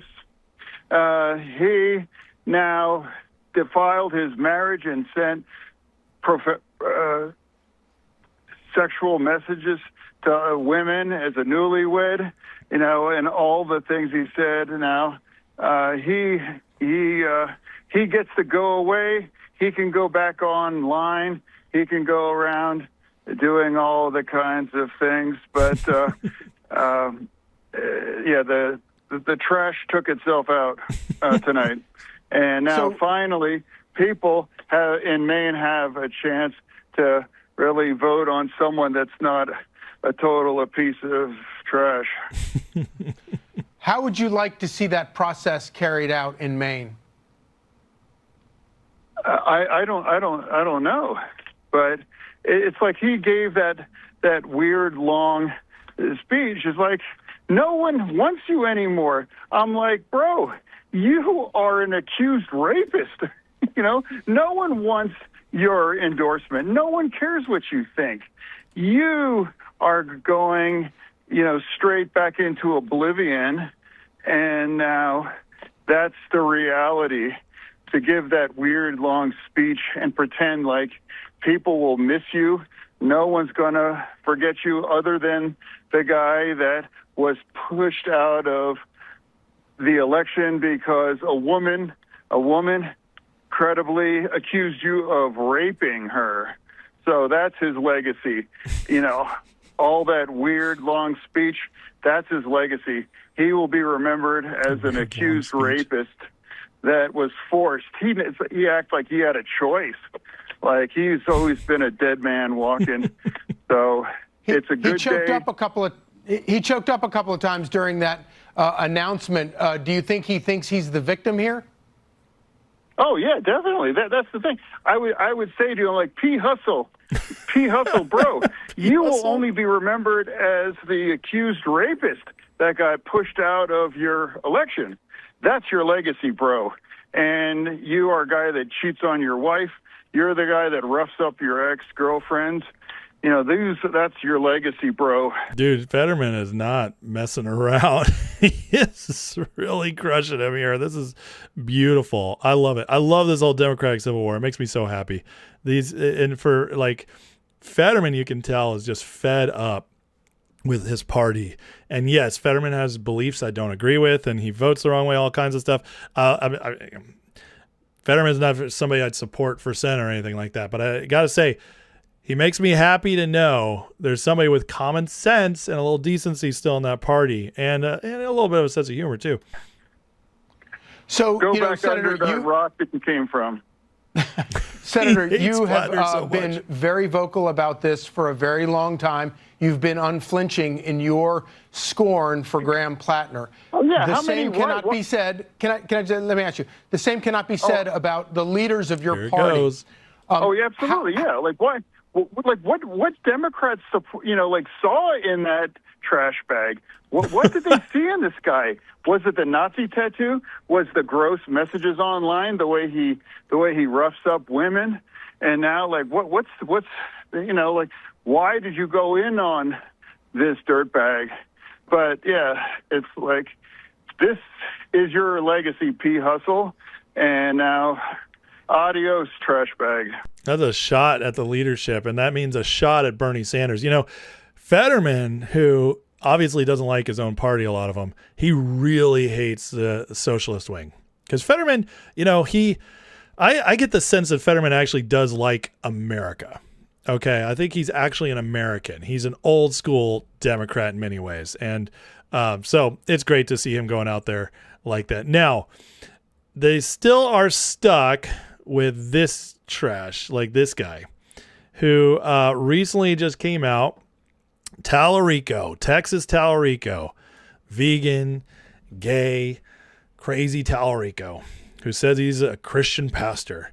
Although now this Lone Star Liberty PAC is doing amazing work tracking him, and they caught him saying something very crazy about equating Islam to Christianity. Listen to this. I'm always so thrilled when I get invited, to the Diwali festival. I think I've gone 2 years in a row now.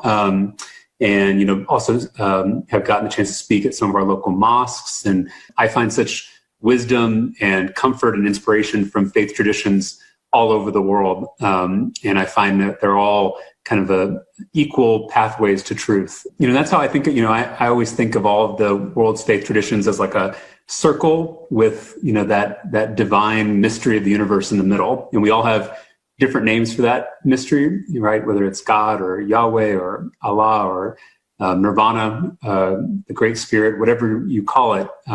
This is all, different pathways to the same kind of fundamental truth of reality. So that's not going to float in Texas, folks.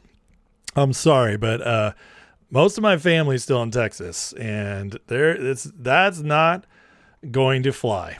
And we just get more and more coming out from this guy all the time. Here's the trends. What was it? We have the best drag queens in Texas. He said that the other day. I mean, it keeps getting worse and worse for this guy. Everyone white skin spreads racism. I mean, this we got to keep showing this because this is their guy. This who they went in on. They already got rid of Plattner. Next is this guy, but they're going all in on him. And they're not backing off because you can't go after the gay guys. You just can't. That goes against everything Democrat. So I'm looking forward to seeing how much he gets smashed in Texas. But again, the Democrats obviously have a big problem. Now, J.D. Vance giving us a little insight into what we're seeing ahead this year and what it means to push through and win this midterms. We have an opportunity to keep the momentum of the last couple of years, and particularly the last few months. We can keep on fighting fraud, or we can reward the fraudsters. We can kick criminal illegal aliens out of our country, or we can reward people for stealing your tax money. We can protect those moms who need that prenatal care, or we can give it away to people who are trying to take advantage of you and take advantage of the system. This is not a normal election because we're not running against people who maybe have different ideas about tax policy or regulatory policy. To the people watching at home, I understand you're of course not going to agree with the president and the vice president about every single issue. But what I hope we can all agree on is the simple principle that the people's government exists to fight for the people and not the fraudsters. So, thank you. We have an opportunity to keep push is getting bigger and bigger, and they're bringing more and more receipts for it, which JD didn't say here, but what is also becoming more apparent is that they're communists. And the communists are getting crazier and crazier as Spencer Pratt, they're getting bolder and bolder, I should say, especially with what they just did in New York. Spencer Pratt keeps calling it out. Well, the latest in New York Post is Mamdani has a map of New York City's immigrant neighborhoods, but it ignores Little Italy. Only the most important immigrant neighborhood in New York, the Italian heritage. But Spencer writes here, leaving out Italian, Jewish, and Irish enclaves in New York is like leaving out Mexican and Persian in LA. It's not an oopsie. This is deliberate subversion. The communists must erase your history so you can demolish your home and make it his own. Powerful stuff. He's absolutely right. And this truly is the fight we're in right now. Again, the Democratic Party platform, their whole drive is towards this communism. It's the Fabian Society communism. It's that centralized government. Communism is one of the ways they get there. It's what they want. And that's what they all believe in. The problem is they're not supposed to be honest about it. And now that they're honest about it, we can attack them on it. And this is why Spencer Pratt is becoming so important beyond just California, especially because he keeps doing these amazing videos. And I put it on the wrong place. Where is it? Well, first of all, he did this post as well. If you look closely, it reads, "We hold these truths to be self-evident. All men are created equal except for communists." So good. But then he dropped this awesome video on it. And it's a little long. We won't watch the whole thing. But I do want to show you some of this because his last one was fire.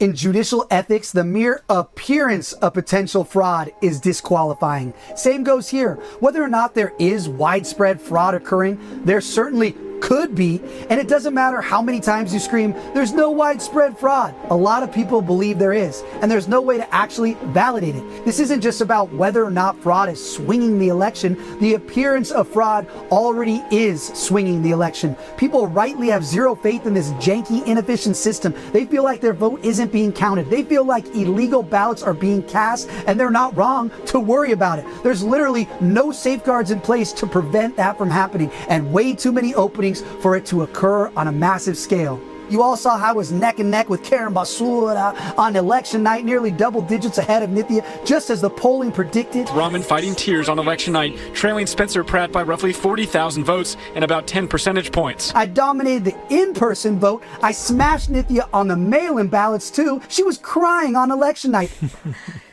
It was over. Then a few days later, suddenly Nithya started overperforming as they continued to accept ballots 7 days after the election. But days of counting mail-in ballots. These videos are so good. This messaging is so sharp. It's fantastic. And again, his ability to communicate and with such excellence and professionalism and passion all wrapped up together is very important. I believe this is why he was meeting with Trump the other day, to coordinate a strategy for the midterms to hammer this. You notice there's three big things they're hammering right now ahead of the midterms: the communist aspect, the fraud aspect, and the election integrity aspect. Those things are overwhelmingly popular among the American people. Clean up the fraud, no commies, and make sure our elections are safe. Overwhelmingly popular. 80 to 90% of Americans would say, fix these problems. We're on board with this. This is an incredibly popular message. So when you have it coupled with a messenger like this, it's very, very effective.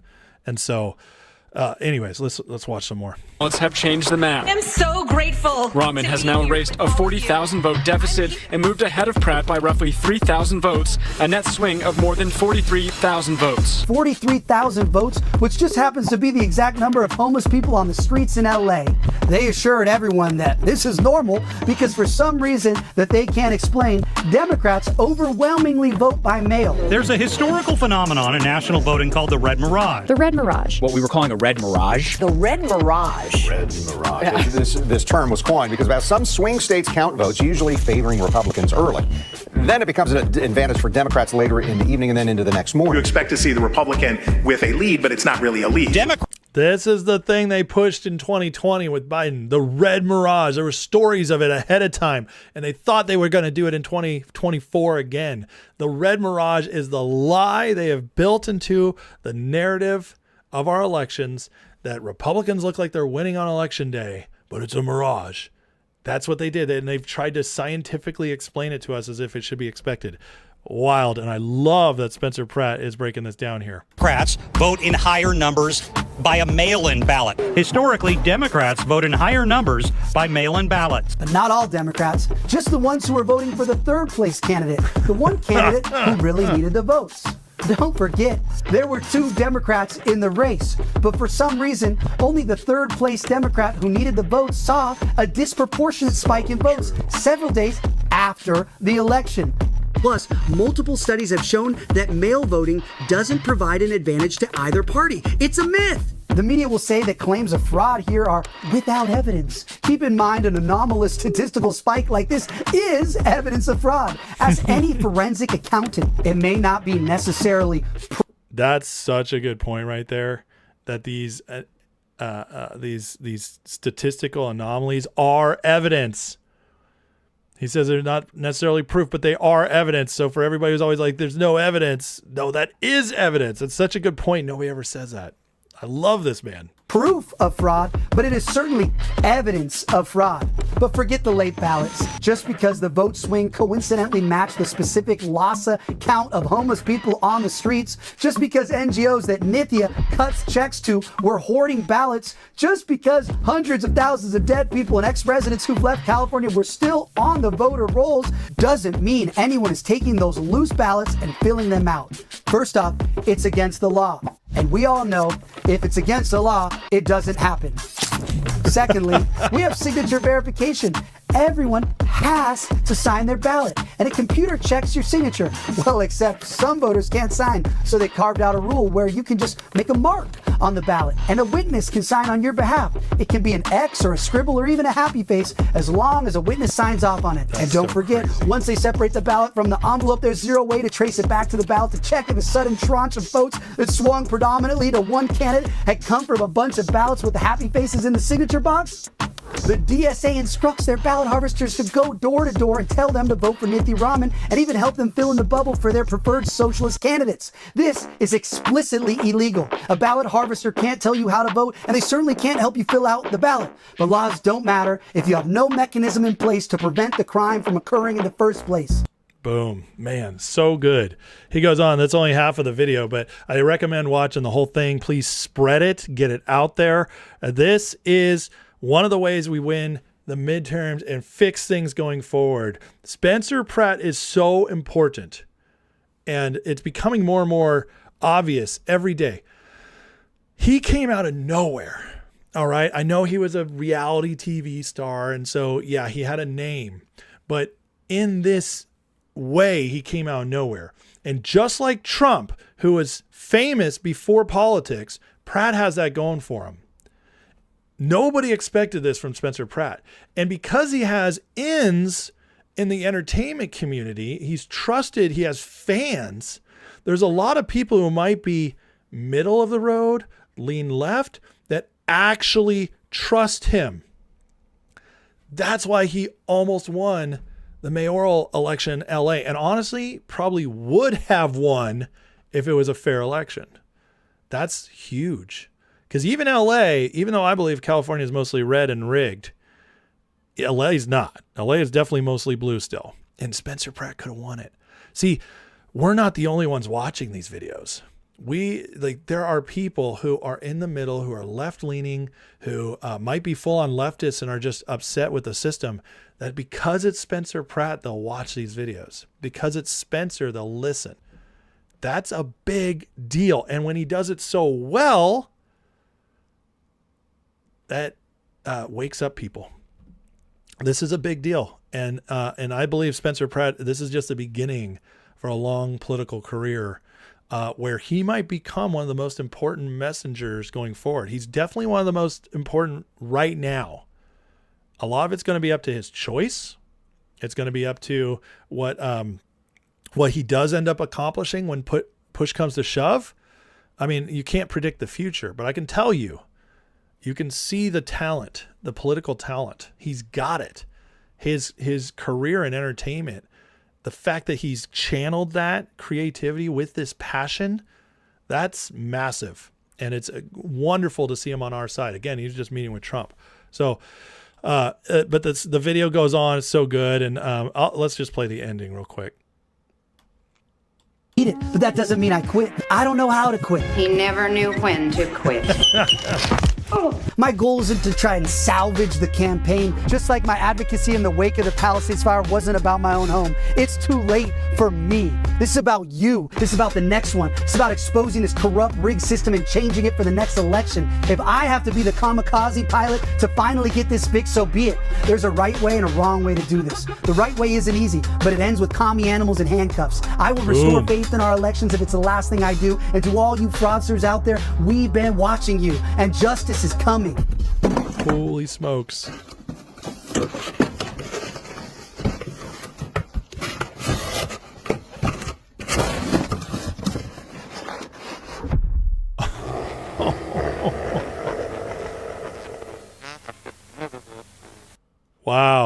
Teddy Roosevelt at the end. Commies. And with the commies in cuffs, he says. Powerful stuff. And listen, he says what Trump says. He's got the same thing Trump does. If I have to be the kamikaze pilot, that's exactly what Trump was just saying with the Iran stuff. I'm the number one on there. You know, he knows he's their target, but he doesn't care because the mission is bigger than his own life. And that, we need that because they know what they're up against. But Pratt is pissed. And I think losing his house in the Palisades fire, I think that radicalized him. I think that was the, you know, when you hit rock bottom and you realize you can survive it, that wakes you up. That empowers you. And I think that's what happened with Pratt. He was empowered by losing his home in the Palisades fire and seeing what comes out of that. So powerful stuff. And it just gives me so much hope for the future, seeing that more people like Pratt are waking up and coming to our side. Now, what are we dealing with? As he said, the commies. Well, the commies are, it's from the Fabian Society. And this is Colonel Watkins, who's just got great insight into all these ops and everything. But let's look at this. This is because I speak about the communists a lot, and it's important too, because that's who we're dealing with. And especially now with the rise of the DSA, New York going full commie, them being outward about it, we need to understand. We need to understand where this comes from and what it's leading us to. So this Fabianism, this is what comes out of City of London. The British Empire system that's left over, financial system, special op, intelligence agency system that we have been fighting, that's behind the globalists, behind Davos, World Economic Forum, all that stuff. This is it. And this is one of the main ways they push stuff forward. It says, what is Fabianism? Well, it's originating in late 19th century Britain. The Fabian Society advocated for gradual evolutionary establishment of socialism rather than revolutionary chaos of Marxism. Gradual. That's exactly what we've been facing. Its name is derived from Roman general Fabius Cunctator, known for his strategy of wearing down opponents through attrition.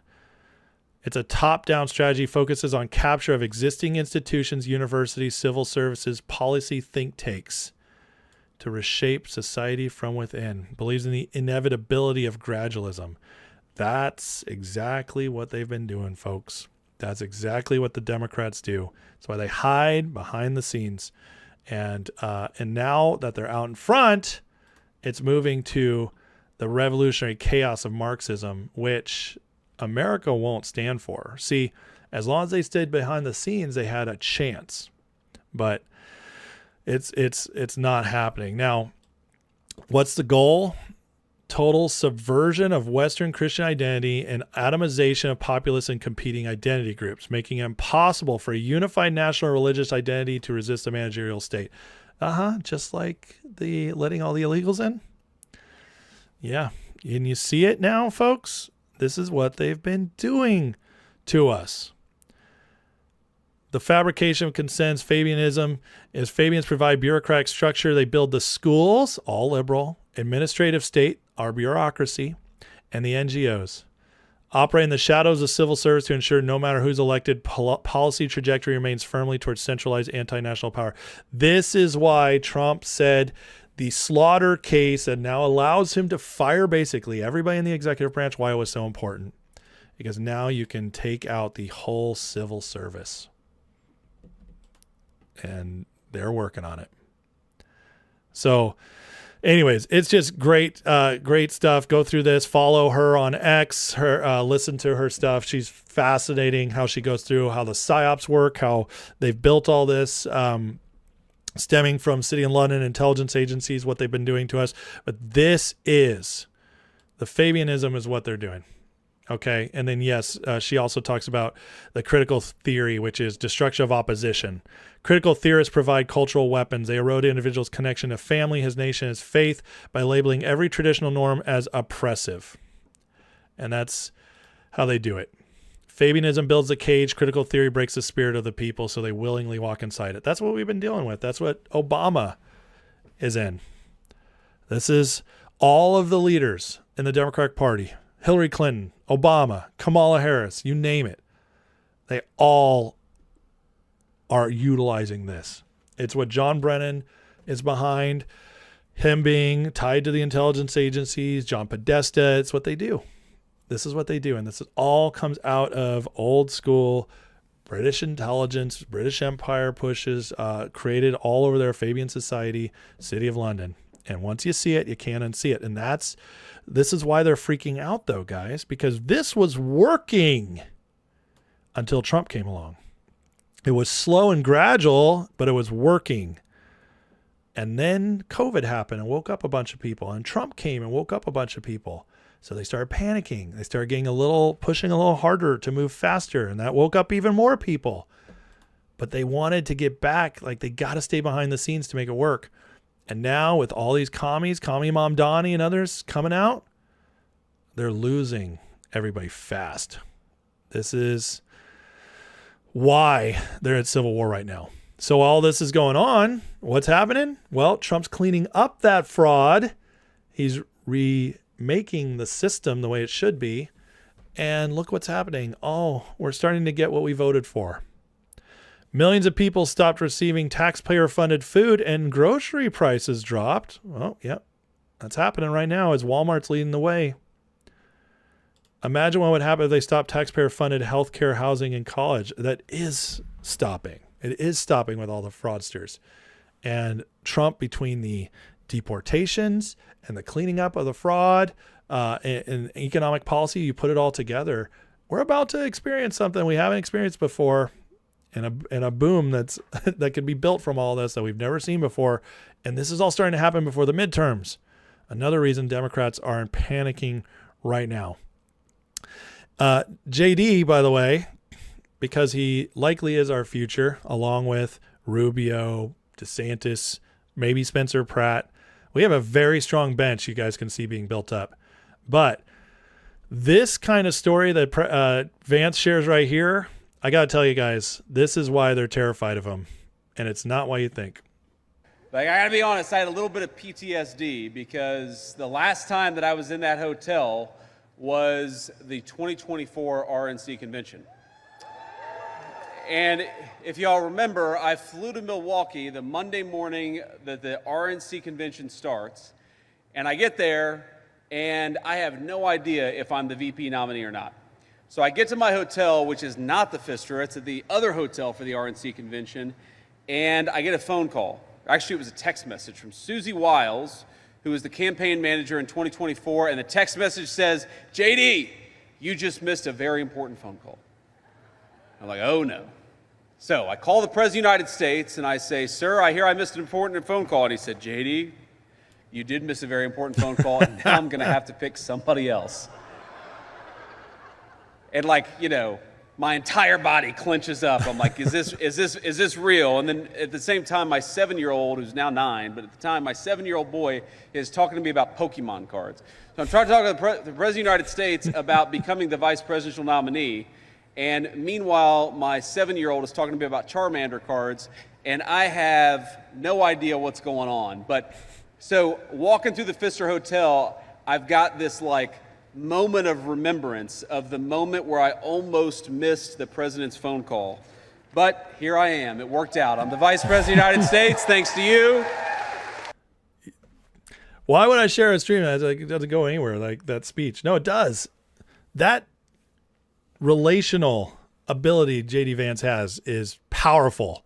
That ability to be like a regular person, this terrifies them, guys. This is why they're trying to take him out. I'm sorry. I know a lot of people are like, they worry about JD, all that. But I got to tell you, all the people really going after him are the leftist and the podcasters fagosphere. And there's a reason they're trying to take him out, because this guy is unbeatable. Telling stories like that, the way, and by, again, Trump choosing him, it's not by accident. It's because he's the closest to Trump in policy. And that's an unbelievable, unbeatable combination. And, we see stuff like this, and this war is going to continue over, who's going to take over the Republican Party going forward. Ask yourself this, if you want to be on Ken Griffin's side, as Ken Griffin came out and says he supports Rubio over Vance. Is that what you want? Now, again, I'm not anti-Rubio, but why are these people all coming out against Vance. That should alert you. That should set your alarm bells off. Just saying. And I don't even think Rubio would be a bad president. I think he might be a great president. But again, this is signal. You gotta watch this stuff. But it also tells you what a great future we have. Now, coming up to the midterms, Harmeet Dillon came out and said every state and local election officials on notice. Knowingly encouraging non-citizens to vote or conspiring to fraudulently register non-citizens a federal crime.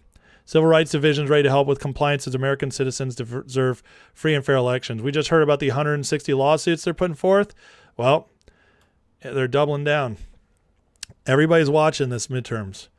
And I got to tell you, when we win this midterms, which more and more I think we're going to, that future, that J.D. Vance, Rubio future, all that has them so terrified. And the Trump administration right now is positioning, having Spencer Pratt out there speaking, they're positioning to win this. As Steve Turley just reports, it's actually really trending in our favor. Here's a little clip from Steve Turley that really breaks things down great.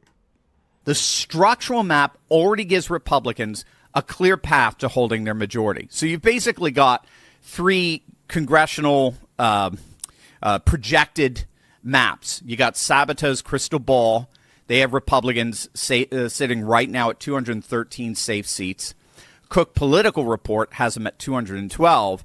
And Inside Elections goes back and forth between 215 and 217. You need 218 to win, right? The important point is these are not right-wing cheerleaders. These are mainstream congressional forecasters, and they all three of them have Republicans in the driver's seat. Democrats would need a massive double-digit blue wave, tsunami to flip these maps.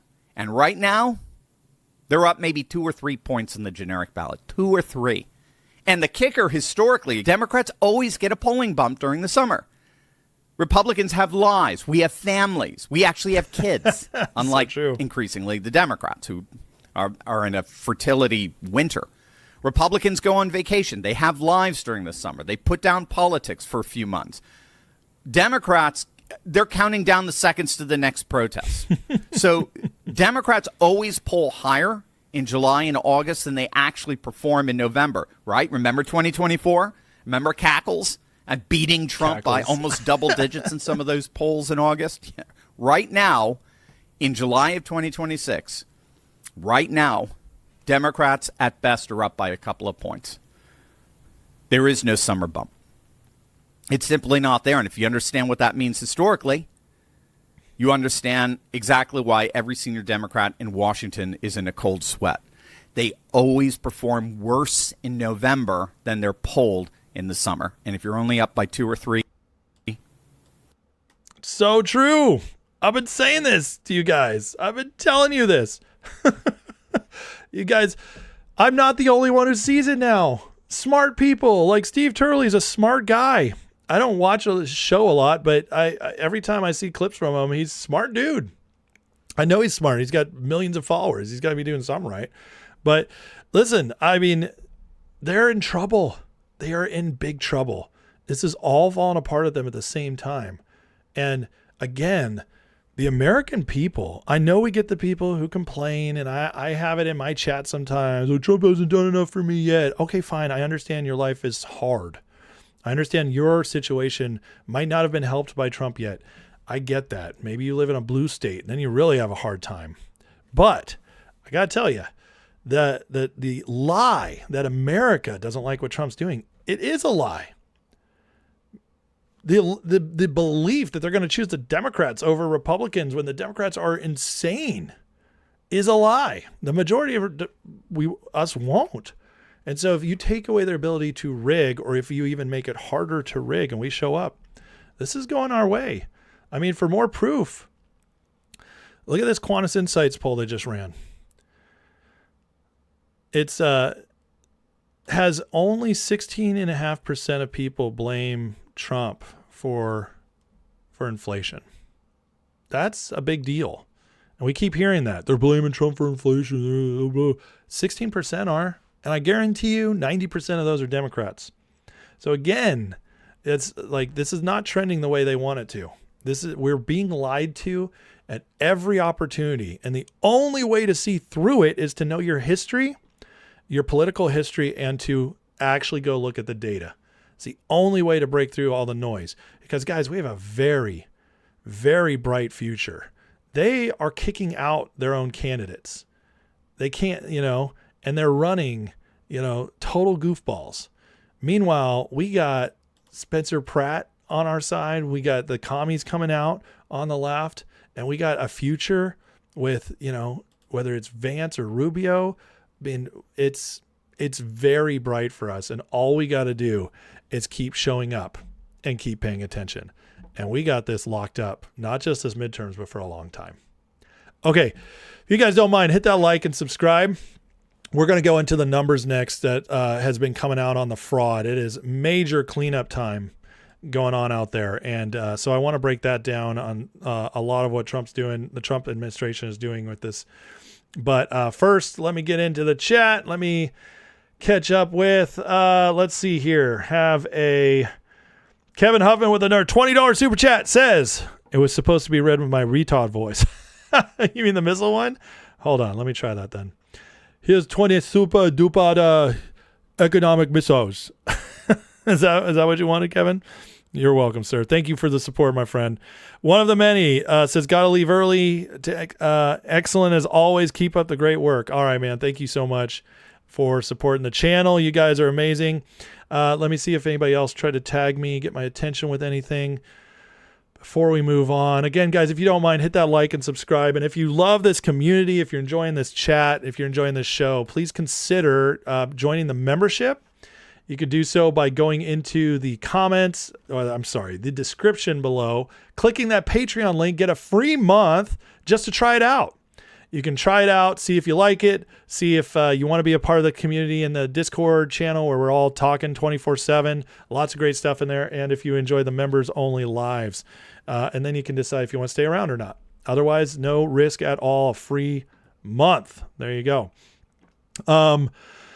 Okay, what did I miss here? I saw a couple more trolls pop up, and man, they're just mean sometimes.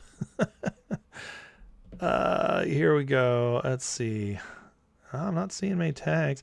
Am I a commie? I'm from California. Dude, most Californians are not communists, my friend.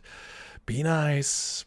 Obviously, I'm not a communist. I love our nation too much to ever even consider going down that road. And I've studied history, and anybody who's studied history knows that communism is retarded. It's absolutely retarded. It's the stupidest thing. It never works. It only rewards those who got in at power at the beginning. It always kills people, impoverishes people, destroys faith, or tries to destroy faith in a nation and values. And it just, yeah. If you've studied history for more than 10 minutes on a Google search and you still support communism, you're retarded. It's the dumbest thing ever.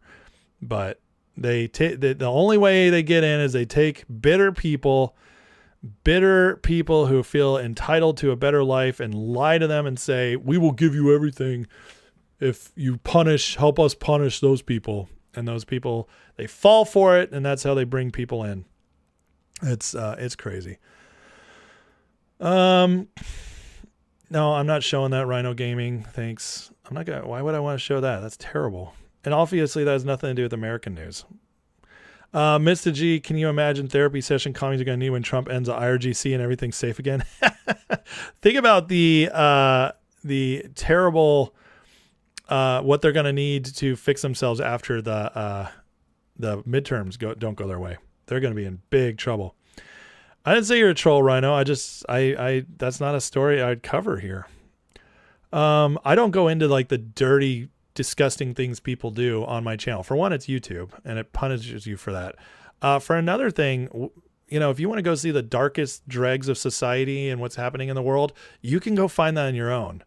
I'm more focused on what's being done to fix society, not how bad it gets. I've seen the darkest things in the world. I've researched a lot of them. It is horrific, and I don't want to spend time there, and nobody else should either.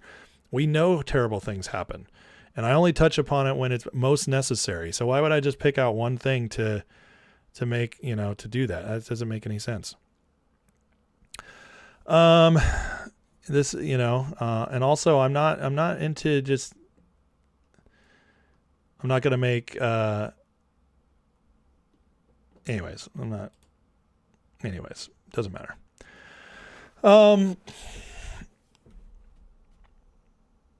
How are people like Candace going to say Israel wants to take over Turkey when Trump just pulled Turkey closer? I mean, these people are proven wrong at every opportunity. They're just crazy. Remington says, I'd like for someone on the left to make a rational argument against voter ID. They can't. All they can say is, well, some people are too stupid and they just can't get that. And it's hard on them. So crazy.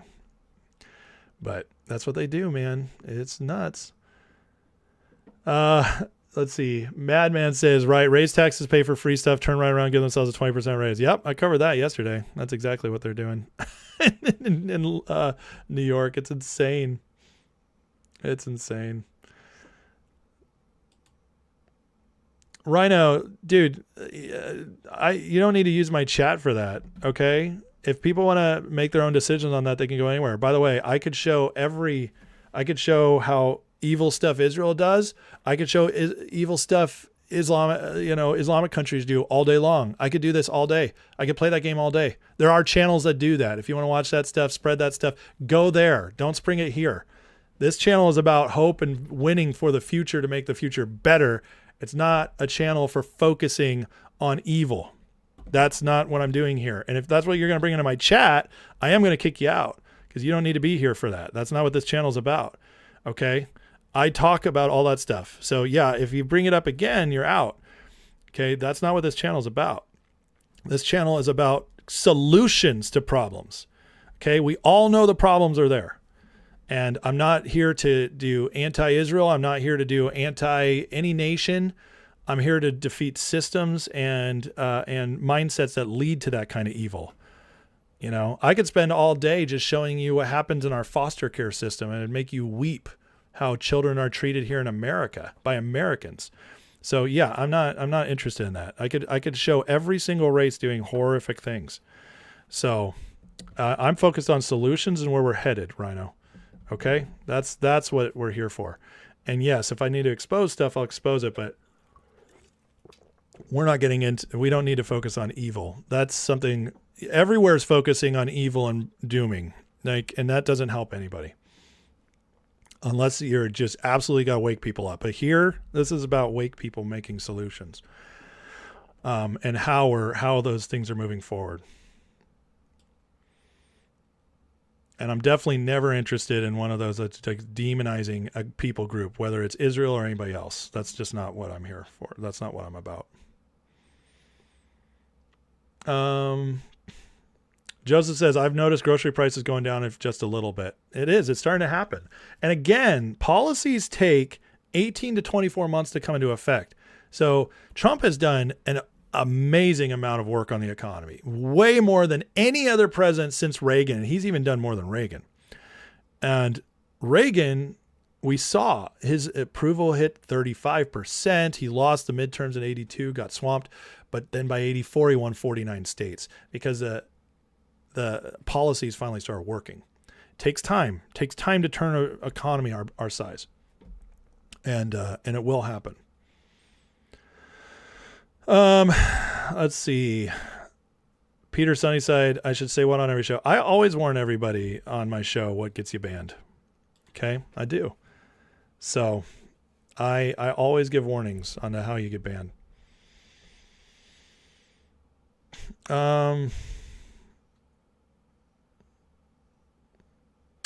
I agree with you, Lisa. Absolutely. All right, let's keep moving.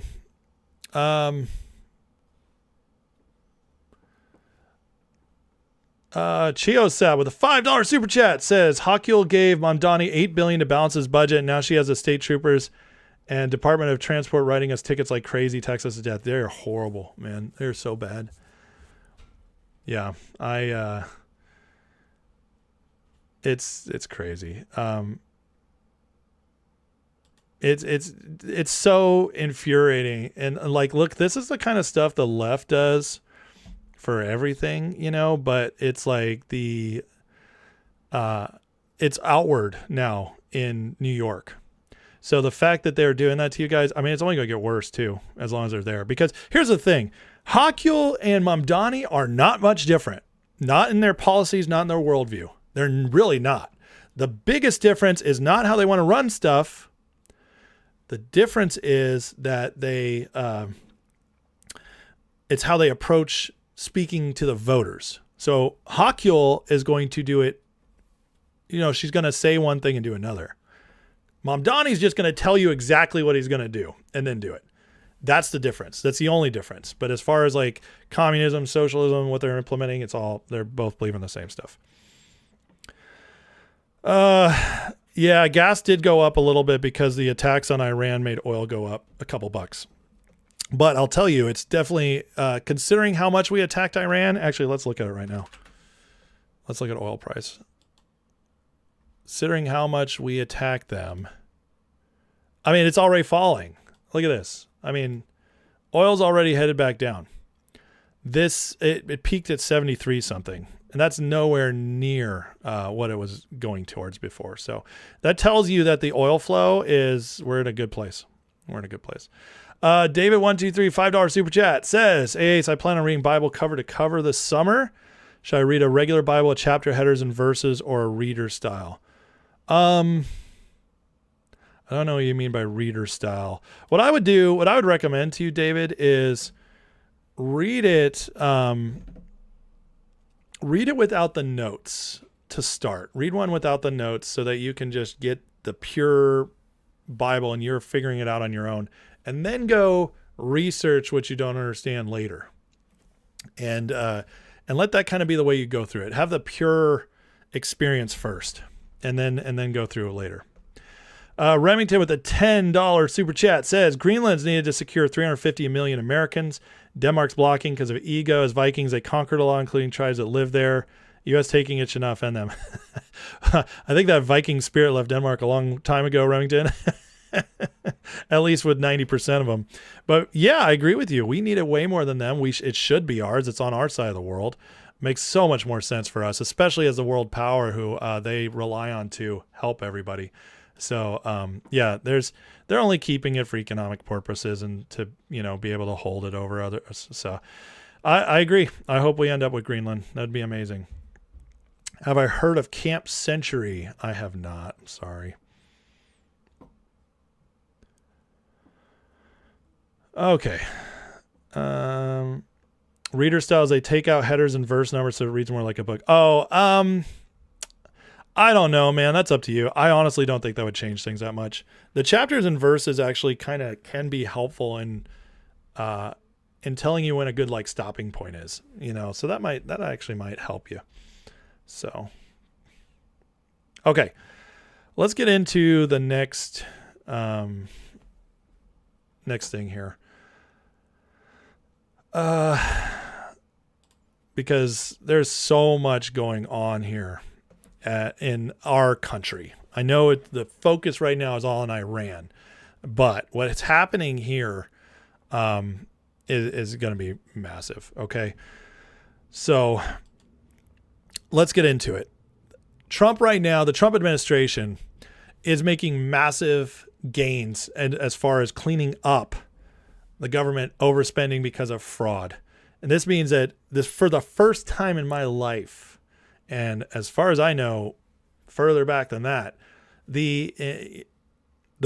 our government is actually trying to correct its mistakes. And we see this in the billions and billions of dollars they're discovering in fraud, which has also been followed by many arrests. Oh, no arrests. Yep. No, they are happening. But JD came out yesterday and did a big speech on everything going on as he is the fraud czar. And here's some of what he had to say. These are the, skin grafts that people get when they get a wound or they get a burn, a very, very important medical procedure, but a medical procedure that was being radically taken advantage of. So if you go back to 2019, 2020, 2021, you see less than $1 billion is paid for these skin grafts. Again, these are very important procedures for the people who need them. What happens under the Biden administration? All of a sudden, we go from less than $1 billion spent on these skin grafts to $15 billion in 2025. And actually, in 2026, the number was supposed to be $25 billion. But because we cut down on fraudulent payments and fraudulent billing, we saved you $25 billion. That number is now well below $1 billion today. That's a simple, good government action. And again, my friends, we want the people who deserve these treatments, who need these treatments, to have access to them. If we spend all your money giving these treatments to fraudsters instead of giving them to the people who need them, then those programs aren't going to exist anymore. And I just have this look, we're a generous country. I love that we're a generous country. My family sometimes benefited from these programs that ensured that poor children would have a bite to eat or would be able to see a doctor. I sometimes had a meal because the American people were generous enough to say that we're not going to let our young American kids go hungry because their parents can't afford a bite to eat. I think that's an amazing, amazing thing about our great country, is we're generous enough to lend a helping hand to our fellow citizens in need. But when your government allows, whether in the state or the federal level, when we allow that money that ought by rights go to feed poor children, but instead goes to fraudsters, we destroy the social fabric of the United States of America. So good, man. So good. But that's a huge difference. Look at that graph. 25 billion. That means, think about it in these terms. That means where we were being generous in an area of, our social network, our social services, they 25 timesed it for the fraud. Think about that. How many other areas? If you got 25 times more in multiple areas, that our debt issue could go away real quick. So incredible stuff that they're finding here. And he went on more and more. There's sorry, that was the same clip right there. But here's talking about the uncovering and what they're finding as they try to reach out to these people and fix it. Young moms, and some guy sends me a letter, the mayor of Milwaukee, and says, we don't do any election fraud, we don't do any election fraud, we don't do any election fraud. And my response to that is, you know what, it kind of reminds me of like a couple weeks ago.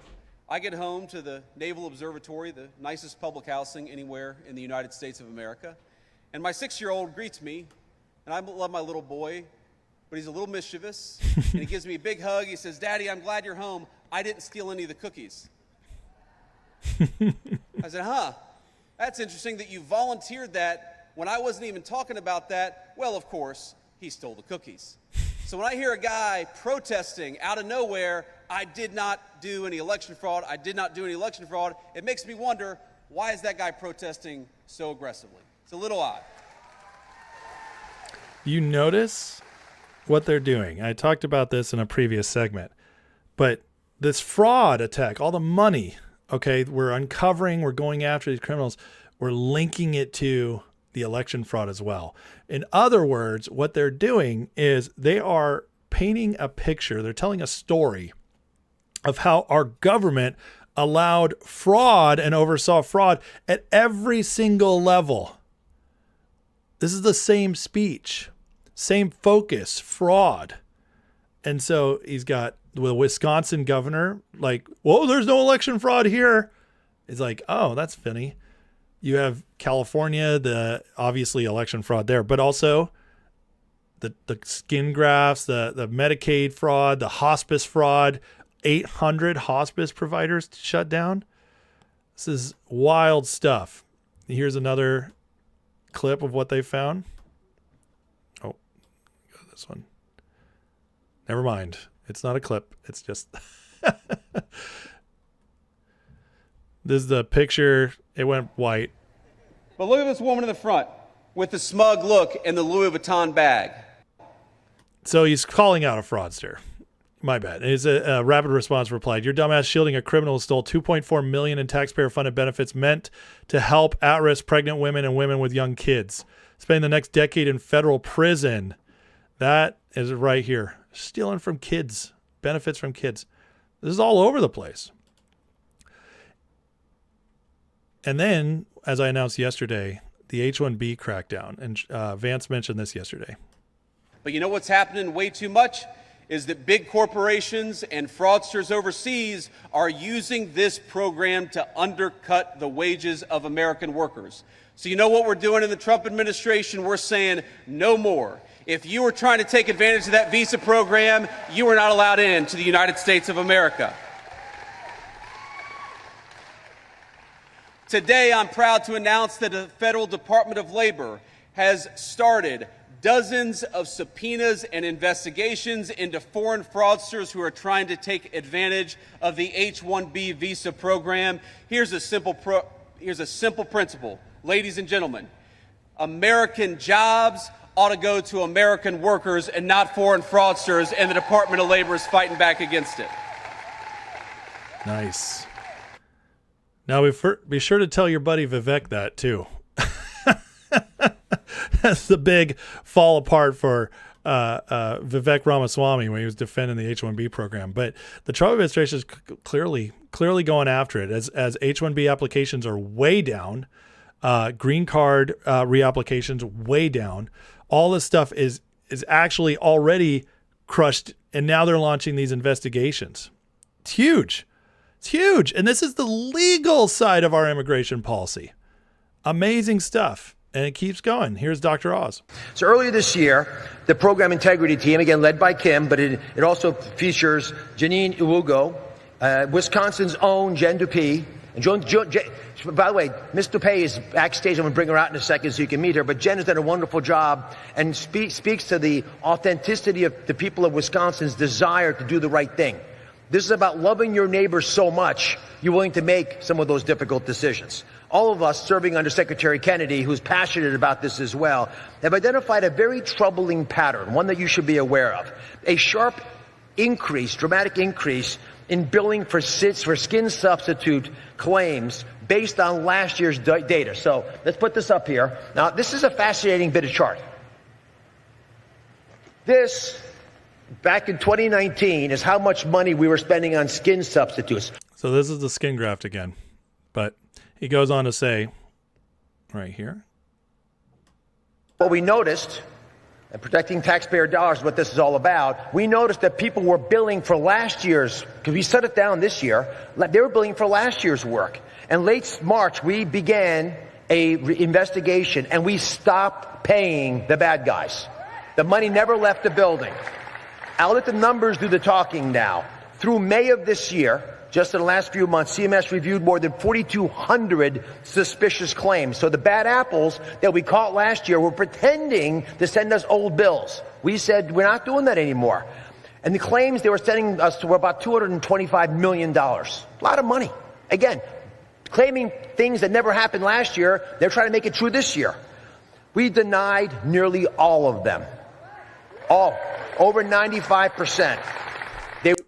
95%. How many of those would have gone through, even in the old days when they said they were maybe going after fraud, Reagan or whatever? They probably would have cut it down 20%, 95%. And this was happening last year, and we're just hearing about it. This stuff, see, this is one of the things I get frustrated about. When you actually pay attention, when you see the statistics, when you see the data, when you actually see the differences happening, none of this gets covered. So the mainstream media is certainly not going to cover it. You don't hear it from most of the podcast or grifter types because they're just trying to focus on what's going to get them more views or what's going to subvert what's happening.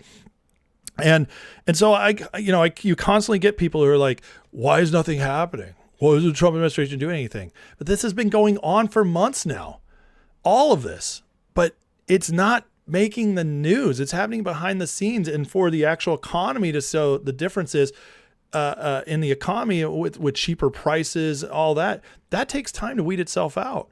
But everything Trump said he was going to do, he's doing, whether it's cutting down government spending. Right now, government employees are at the lowest since 1962.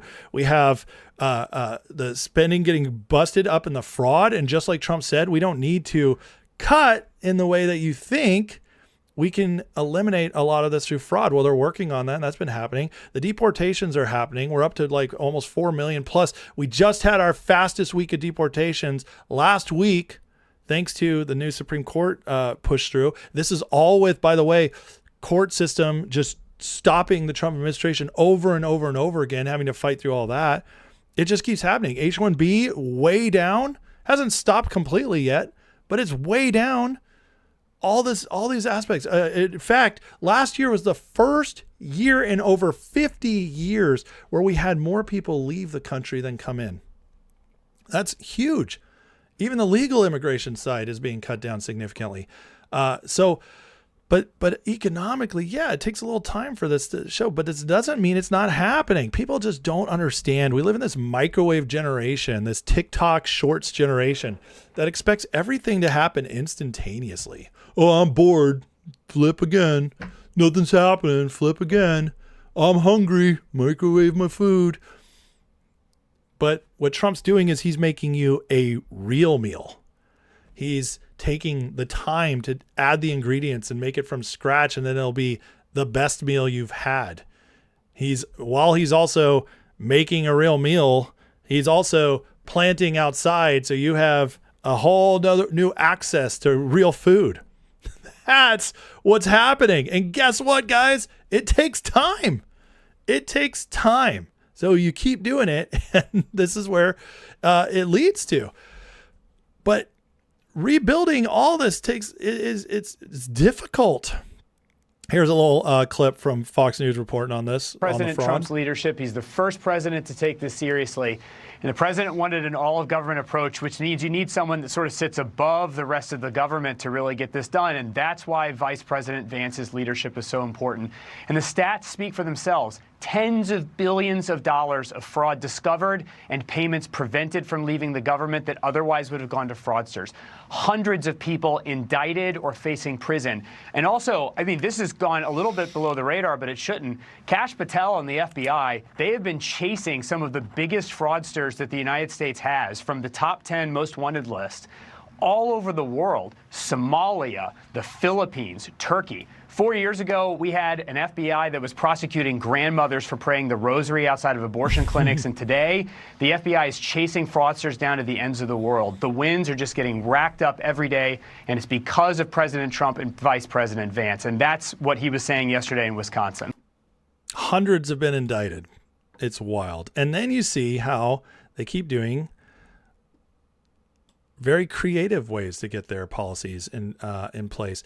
Back in March, federal judge stopped the Trump admin from defunding the Consumer Financial Protection Bureau. This was created by Obama, and it's a total scam. But they did stop them from erasing it, as Trump wanted to do. So what did Trump do?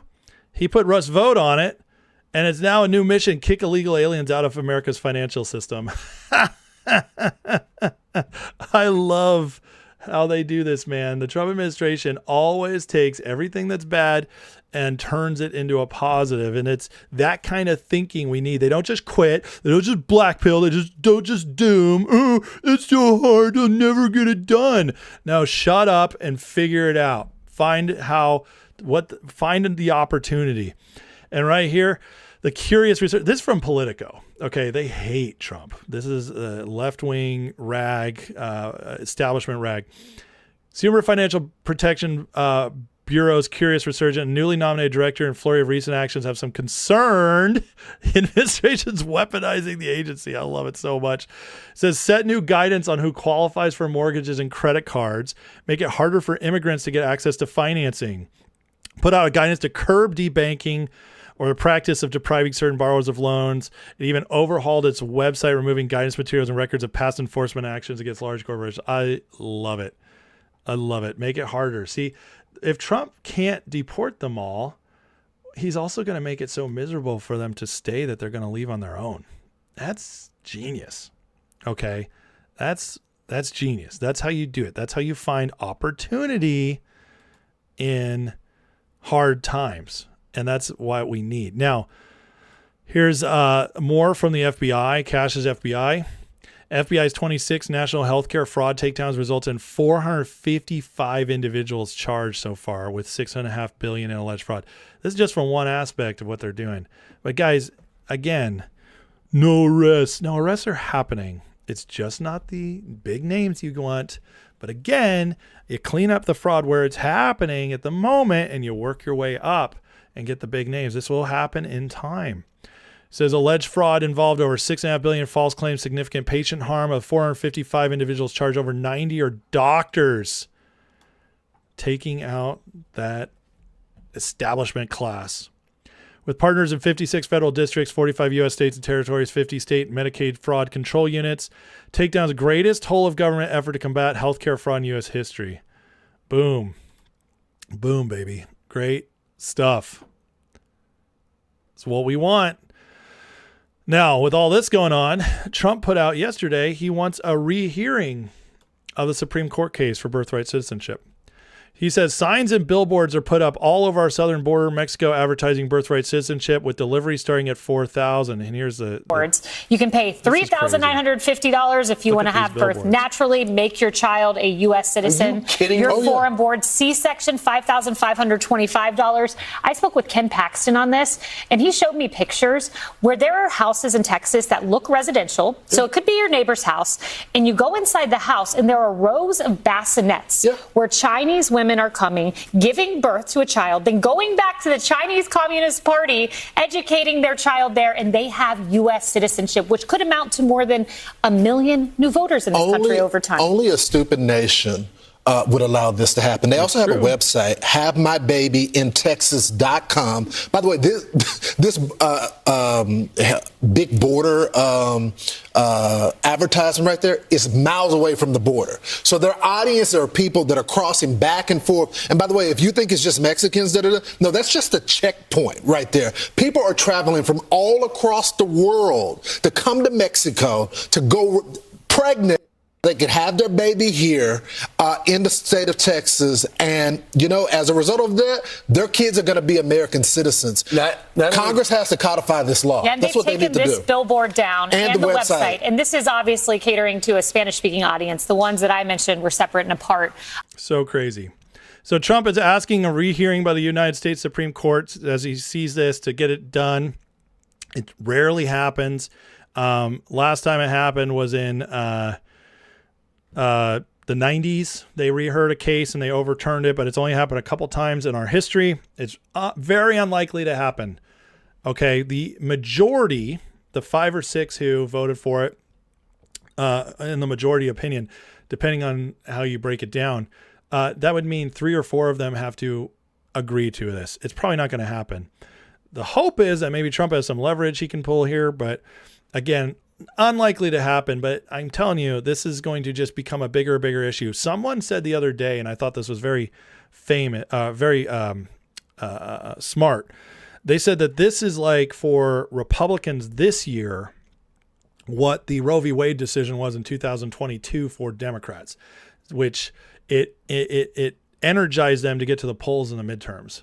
And I think there's some truth to that. This could be this push. It's so egregious that Republicans, MAGA types, could be running to the polls more this midterms because of it. So let's hope so. But regardless, we are getting rid of a lot of the illegals. We are enforcing our laws like never before. The border's fully closed. And this is a great post breaking down the benefits we get from this. People don't realize what actually happens when the illegal population's gone. Suddenly Americans get real raises again. Hospitals stop drowning in overcrowded ERs, which means costs will go down there. Schools breathe. Class sizes get returned to something insane. Insurance bills drop instead of climbing every year.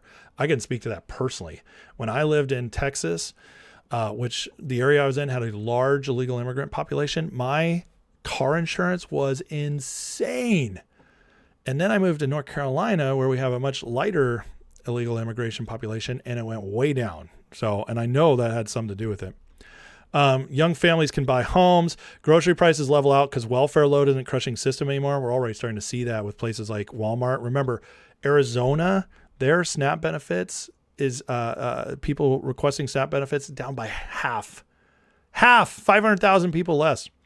DMV lines move, traffic lights, neighborhoods calm down, crime stats shift in the right direction. That's already happened. We've seen crime way down since Trump came in. Organ transplants move faster. Teenagers get jobs they used to get before cheap illegal labor replaced them.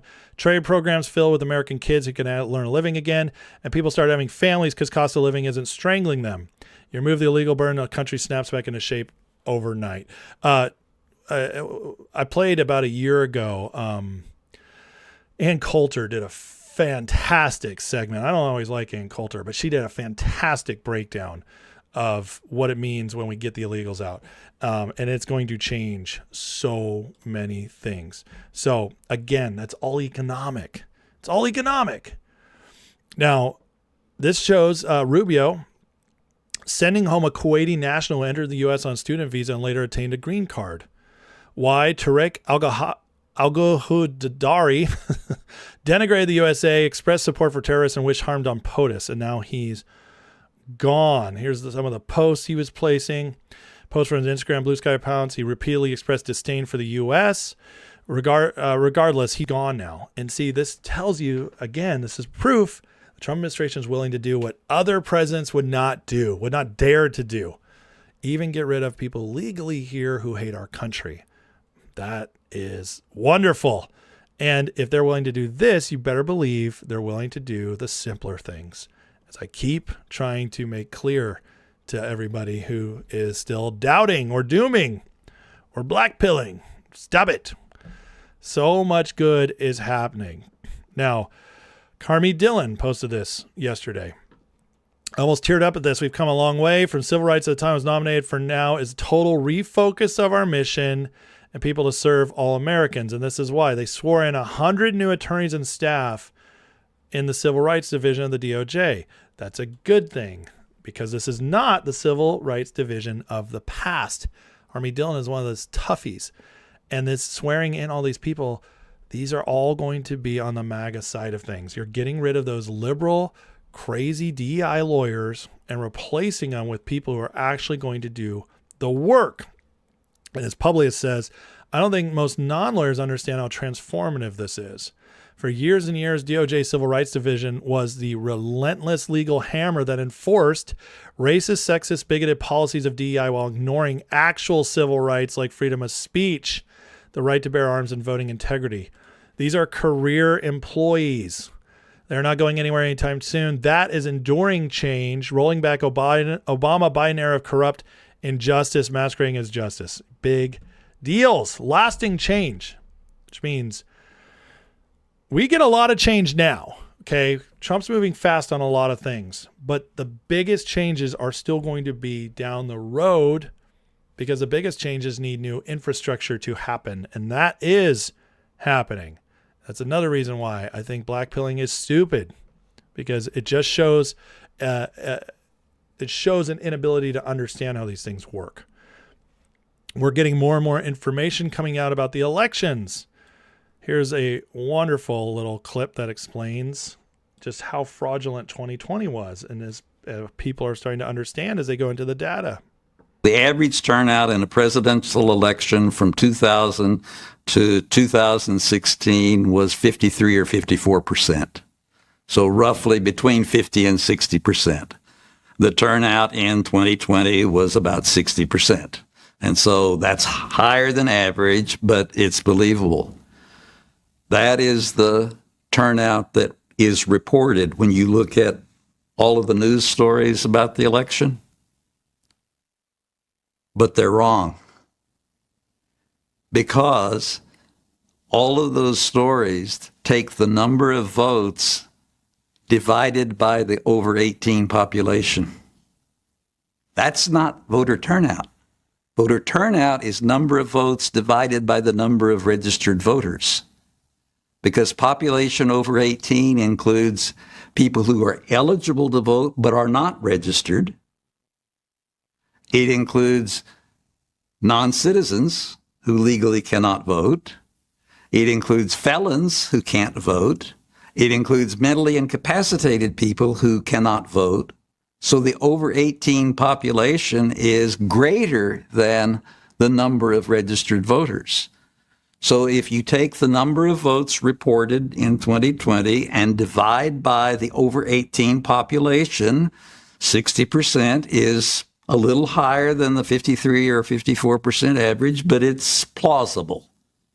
If you take the reported number of votes divided by the actual number of registered voters, I don't have the numbers in front of me, but it's over 90%. Woo. And that's simply not believable.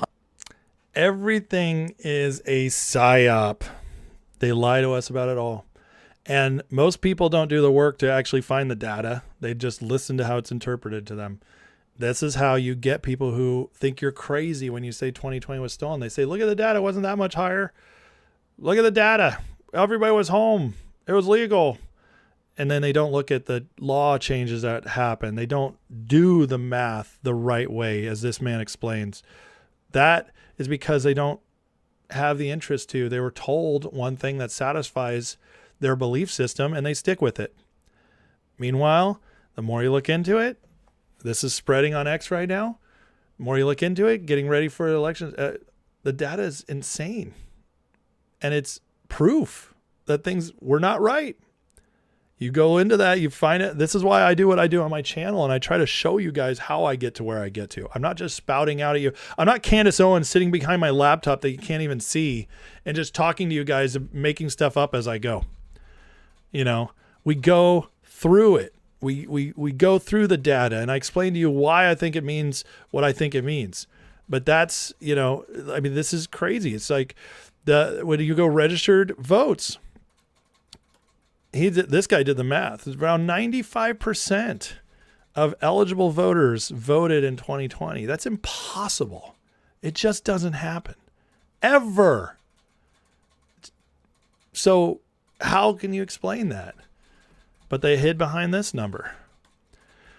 It's just crazy. But this is the kind of stuff you have to look through. You know, you have to look at this stuff. And again, we're believing that we're going to get some Bill Pulte drops on the election, stuff that's set up by Tulsi to be released. We're believing for all that. Joe DiGenova down in Florida with the grand jury trials looking through election fraud, what happened with Ukraine and UK with the Russia hoax. I mean, all this stuff should be coming out, and we got to hope it does, because it'll change everything. It'll force them to pass the Save America Act, because the people will be so angry. They won't accept anything less. But this is the kind of stuff that, you know, fraud. We started with the fraud from JD, going through the changes they're making, the actual effects, what the FBI is doing, what the Trump administration is doing. But a big part of this fix of everything going on is also the fact of exposure, because exposure leads to solutions. And one of the big exposures happening right now is what happened in our intelligence agencies, the MK Ultra hearings. Here's a little clip from Nancy Mace, of all people, but you know, this one's good, talking about MK Ultra at the hearing they just had. Then another stunning moment in an exchange with South Carolina Congresswoman Nancy Mace. Did they all survive? We have no idea. A Cold War CIA program that explored mind control, LSD experiments, and human behavior modification back under the microscope today, as lawmakers say newly declassified documents could shed light on MK Ultra. Project MK Ultra was not a policy failure or an overzealous program that got out of hand. It was a deliberate, systematic governmental operation that subjected American citizens, prisoners, hospital patients, veterans, ordinary people to LSD, electroshock, hypnosis, sensory deprivation, psychological torture without their knowledge or consent. Our chief Washington correspondent, Mike Emanuel, has this story for us. Hello, Mike. Hi, Sandra. Yeah, an expert from Brown University described MK Ultra for lawmakers in really shocking terms. Ultra conducted the most extreme experiments on human beings that have ever been carried out by a U.S. government agency. By any standard, they qualify as medical torture. Lawmakers hearing from some experts about a controversial Cold War era CIA program, fearing the Soviets and Chinese brainwashing techniques. The agency worked on its own methods. An investigative journalist testified about his research into an influential psychiatrist of that era. West described administering LSD and other drugs in conjunction with hypnosis on unwitting human subjects, and then he made a remarkable claim. He announced that he had learned how to replace true memories with false memories in people without their knowledge. Then another stunning moment in an exchange with South Carolina Congresswoman Nancy Mace. I'll talk about one in particular that always sticks in my mind. In the federal prison in Lexington, Kentucky, a group of African-American inmates was segregated and fed what were described in the protocol as double, triple, and quadruple doses of LSD every day for 77 days. Did they all survive? We have no idea what happened to them. Among the questions being asked by Chairwoman Anna Paulina Luna, why MK Ultra's records remained classified decades after it ended. Sandra? Okay, Mike Emanuel live there in Washington on that for us. Mike, thanks. Absolutely insane. And it's all coming out. None of these are conspiracy theories anymore. They're conspiracy fact. How much more is going to come out? That's what we don't know. We don't know how deep the rabbit hole goes. We only know the rabbit hole is confirmed. And on the surface, a lot of it's true. It's going to continue. And this is how we get to deeper and deeper justice, guys. This is how we get there. It's going to keep happening. You don't think, think about like Mockingbird Media, Operation Mockingbird, which is how they use the media to control your mind or at least influence you. That's like an MK Ultra program on a broad spectrum. You know, that's why so many of us are psyop. That's why there's so many people blackpilled today. It's why there so many people hate Trump today when they can't see because they're fed nonstop. It's everywhere too. It's social media. It's mainstream media. It's the podcasters. It's all of them. You guys don't even know if you can trust me. I have to earn trust over time. Watch my show, learn from me, and test it. Test everything I tell you. Because I can tell you that I'm just a guy here, but you guys don't know that for sure, do you? No, of course not. So I have to build trust over time. And that's how it should be. Don't ever trust anything at face value because of what these people did. You just can't in the media. And so, but again, some of the ways you notice it's like blackpilling. They always want you dooming. They always want you blackpilling. They always want you focused on the negative. They always want you they always want you hopeless. They do. Because if you're hopeless, you're much more likely to zone out, tune out, and not get anything done. Or you'll turn to hate and you'll be radicalized. In both ways, they win. And that's why they always are dooming. It's always blackpilling, even if they're smart about it and they're not outright doing it. But it's always leads in that direction, which is why I do the Grifter Report and call out these people. But more and more keeps coming out, guys. And now this is being shared all over X. These are the emails surrounding Seth Rich's murder. And we're starting to see some very interesting things. Subject: we think Mueller arranged the hit on Seth Rich. Subject. All right, so next one. Who knows Hitman better than Robert Mueller?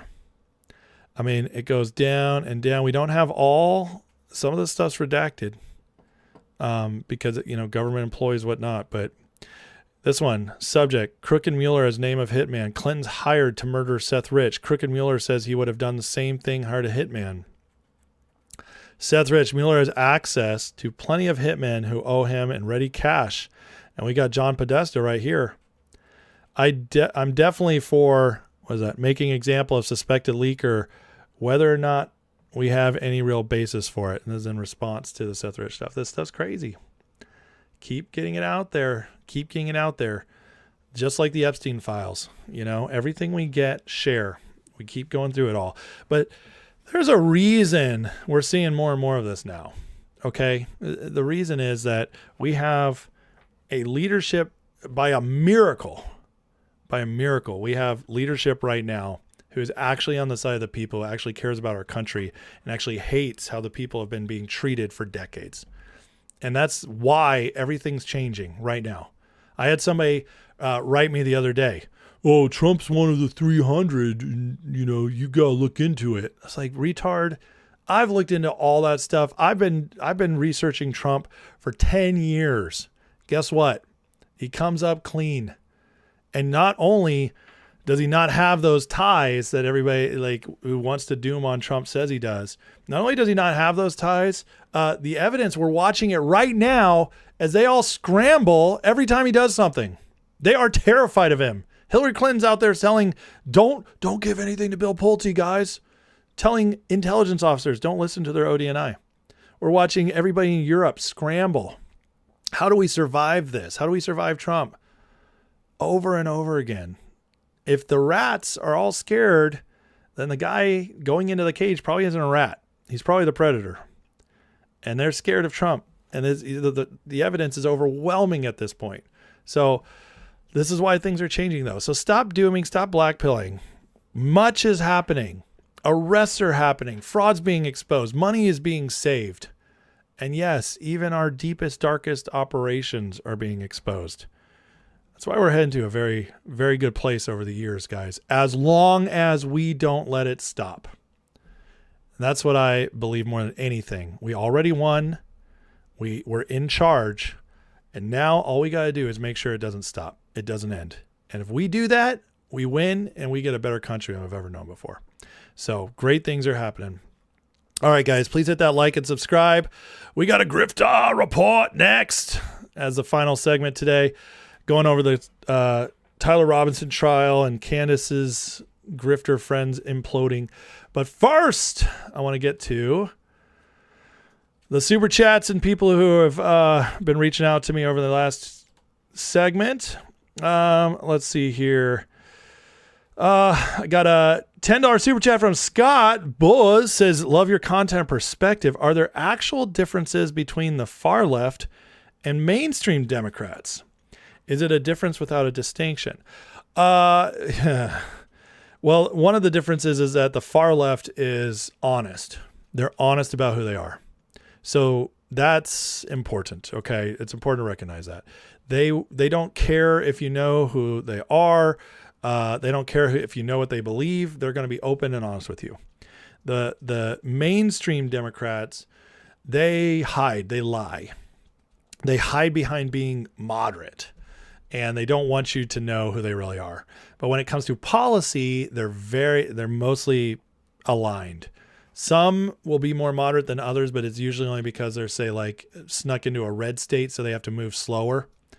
And then occasionally you get somebody like a Fetterman, who's very rare, but he actually, seems to love America, just has differences of opinion on stuff. He's not a far lefter. Those are rare. Those don't exist much anymore because you have to go past their guidelines, their guardrails to even get into being a politician anymore. And that means you're pretty much going to be far left. So, $5 from Remington says Xbox CEO lays off 3,200 Americans and pushes for thousands of H-1B Indians to take those positions. Huge fake diploma mill scams exposed. Yes, I heard about the Xbox firings. Listen, it's still going to happen. I'm not saying everything's fixed immediately, but the main thing is it more limited now and harder to pull off? And the answer is yes. So the Trump administration is limiting these things. They're going to keep making it harder and harder to get the H-1Bs to take advantage of our immigration system. And we'll get there in time. But there's always going to be CEOs who are going to take advantage of the laws as they are. Johnny with a $2 super chat says, what Trump is doing is more for your kids than us. Yeah, I think it's both, but yes, it's definitely more for, it is more for the younger generations. I'll say that. It's for them to have a better America because he's fixing foundational stuff, not just surface level things. David123 says, is it possible we take out the cartel? There's a regime change. Mexico becomes a developing country and even more illegals move back in 10 to 15 years. Most came here for money, not to be American. Absolutely. Why do you think Trump is putting so much focus on fixing things geopolitically? You fix things politically, and yes, you make those countries sovereign. You get the globalist systems out, And all of a sudden those countries become places you can actually make change and you can build your country. And that does make it much more likely you stay and don't run off to other countries like ours and take advantage of us. Dr. K S4K says $20 super chat just says thank you. You're welcome, Doctor. Thank you so much. I appreciate you guys and your support and everything you guys do to make this channel work. It is a viewer supported channel, and that's why during the live stream you guys don't get many ads other than when you first start, stuff like that. So okay, let me double check anything. Flatulence says appreciate your work, take your fiber and stay regular. I have great bowels. Thank you, sir. I'm taking good care of them. You guys crack me up. Well, I'll tell you what, guys. Let me get through the this grifter report. It's going to be the shortest segment of the day. So let me get through this, and then I'll spend some time in the chat before I leave. So hit me up, tag me, super chat, whatever you want to do to get your point across, your questions and comments to me. However you can get my attention, and have them ready for the end here, and we'll get into it. Kevin with another $20 super chat. Kevin, man, you just humbled me like crazy, brother. He says it's crazy how much Q was right. I've covered that several times, and I'll continue to cover when it's meaningful in the moment. But yes, there is so many crazy things that have come out of the Q posts that have happened or have been set up to happen. It is wild.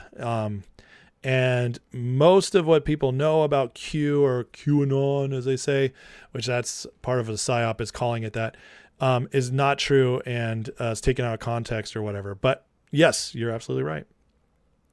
Okay. Candace Owens. Oh my God, these people. So the Tyler Robinson preliminary hearing is still going on, getting ready for the trial. And the evidence as it comes out is getting worse and worse for Candace Owens and several other grifters who wanted all to use this as their way of making money, their way of turning us against Trump, et cetera, et cetera. It's getting worse all the time. And Candace is now just getting crazier and crazier in some of her assertions. Here's one of the funny things she said lately. There was a massive pipeline that was almost exactly behind where Charlie was sitting. Here's that maybe it's a water pipeline. I don't know, but there it is under the flag. And to your right, I went into my tips line and I saw that somebody had messaged me about this. More than one person messaged me about this. They're like, hey, yeah, there's like a whole underground thing there. And to your right, you're observing those two little boxes. And they told me that was a trap door. Now, I'm not implying someone, popped up and shot Charlie, but that's a close-up of that area. I'm just implying that there's an entire underground there. And I remember when I looked at the footage, I felt like it was coming up. I don't know anything about ballistics. I'm not an expert. But if there was a hatch door nearby, then we can assume, as we should always assume with colleges, obviously stadiums, there's always an underground path. Always. So I'm wondering if the federal government has explored the possibility that somebody could have been under Charlie and done that while everyone's looking around and thinking that a shot went off from here. Oh my if God. That was just maybe like decoy number 2 and actually Charlie was shot from beneath him, which then could maybe explain why there was no exit wound. Again, I'm theorizing because I have a right to. I have a right to think. And that is interesting to me. Where does it go? Where do the tunnels underneath UVU lead to, right? That's an interesting question. Maybe everyone's looking up when we should. Is it interesting, Candace? We all saw the shot, or if you didn't, God bless you. You're better off for not seeing it. I don't think it came from a tunnel. I don't think it came from underground. I just think like the mole men were like, we finally have them. Candace is like, have we considered the mole men? Have we? I don't know. I'm not an expert, but I'm just asking questions. Have we considered the moment? Have we considered the underground tunnels? Have we considered that the city of Zion from Matrix is real? Have we? They lived underground. Could it have been Neo? I don't know. I'm just asking questions. I'm not an expert. I'm not an expert on the Matrix. I've seen the movies, but that doesn't make you an expert. Is it possible? Did Morpheus shoot him? I don't know. I'm just asking questions. Is it a big, it's a network down there. It's crazy. It's crazy down there. You don't go down there. But I saw a hatch. Anything could happen because my narrative is falling apart quickly, guys. So I got to come up with something new. What's the next thing? What's the next thing? I don't know. She is getting bad. It's getting so crazy. And you can see like what she's posting here on X. As I demonstrated on my show, there were many young men all woke up and decided to dress in maroon shirts and light shorts on the day of Charlie's assassination. Or maybe there was just 10,000 people there and there's just happened to be a handful of guys in maroon shirts. It happens. I don't know on a hot day. I don't know. But footage can be any one of these young men, and opinion is likely multiple of them. If Tyler Robinson's defense would like to contact me, I'll supply them a folder of the maroon boys. How crazy is that? The defense, she's reaching out to Tyler Robinson's defense to help him? That's sick. This is sick. This woman is sick. She's sick in the head. And she's getting sicker because you got to keep digging in, you know? Colvett, this just keeps getting worse for her. So Andrew Colvett from TPUSA dropped receipts showing Charlie Kirk was trying to manage his relationship with Candace Owens so she didn't go off the rails. As you can see in the text exchange below, Charlie told his team to wait before making an announcement about Ben Shapiro because he needed to sort out the Candace dynamic first. Remember, just about everyone close to Charlie claims he was actually afraid of Candace. She gave him anxiety. He had to manage a relationship with her delicately. So she didn't try to destroy TPUSA like she's doing now. Here's the text right here. Here's Charlie. Wait. I need to sort out the Candace dynamic. That doesn't sound... I don't text that to my friends unless there's some bad going on. You know what I mean? Just saying. But, you know, maybe you text your friends like that. Who knows? I guess it's not proof, but it is interesting, right? Tim Pool, to his credit, he's getting pissed off at these people. He cannot stand this whole grift going on around the Tyler Robinson trial because the Tyler Robinson trial, man, it is making so many things like obvious. All the lies we've been told by Candace Owens, Ian Carroll, Clint Russell, these grifters, all these lies, they're just falling apart in real time. Because the Tyler Robinson story, I know you don't want to believe it, but things are looking more and more to be kind of straightforward. I know that's not fun. And again, I'll say it like I do every single time. Do I believe there's more to the story? Yes, I do. But do I also believe somebody other than Tyler Robinson killed him when there's this overwhelming amount of evidence? No, I don't. That would be stupid. You can't believe this. It's like you have to just keep creating realities that there's no evidence for. As Poole writes here, politics is fake and gay. My team is getting updates. No way I tweeted that Charlie was reportedly... Notably, I tweeted Charlie was reportedly stable. This is because we got updated while they were transporting him. You're all fake. This is what you guys do for traffic. And that's in response to Clint's post here. For those who haven't followed closely, CK was placed in the vehicle in under a minute. Car ride was less than 10, likely less than 5. So within 5 or 10 minutes, Shapiro's security was getting real-time updates from CK's security. This is what they're trying to make as a big deal, as if Ben Shapiro, who I'm not a fan of, as if Ben Shapiro's security team and Shapiro were in on the assassination. It's wild. This comes from Candace Owens, who hates Ben Shapiro because they fired her from Daily Wire. And Tim Pool is out there saying, yeah, the same thing happened to me, but I'm not a part of this. This is ridiculous. These people, man, are crazy. And it's hilarious to me. It's all the same people. These are the same people who grift about Iran, who have just been attacking Trump from every single angle. It's all the same thing. Why? Because it's a coordinated effort to destroy the MAGA movement, to destroy TPUSA, which is one of the best parts of the MAGA movement as far as spreading the word. What Charlie did, his work, was instrumental for 2024. And so they have a mission, and it is destroy TPUSA. That's what this is all about. None of these people were close to Charlie before he died. In fact, most of them hated him. And this is what we think of these people at this point. Are you following the Tyler Robinson hearing? No, I'm solving the case on my own. Exactly right. This is exactly how it's going.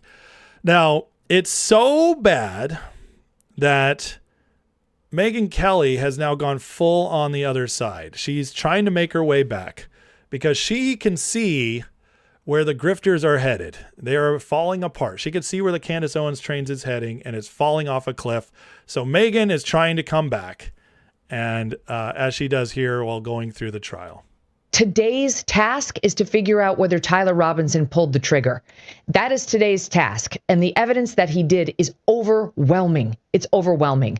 I mean, it's video, it's digital. There are notes, there are pictures, there are email correspondence, text messages. There's a witness who's going to take the stand effectively by video, his lover, who we believe is going to point the finger squarely at him and talk of his confession. His parents, we understand at trial, are going to be forced, if they don't volunteer, to talk about how they were on the receiving end of what has been described as a confession. I actually just pulled that file right here because people don't believe that Tyler Robinson did confess to his parents, and they don't believe that they heard anything from him. Here is from the criminal information filed against him.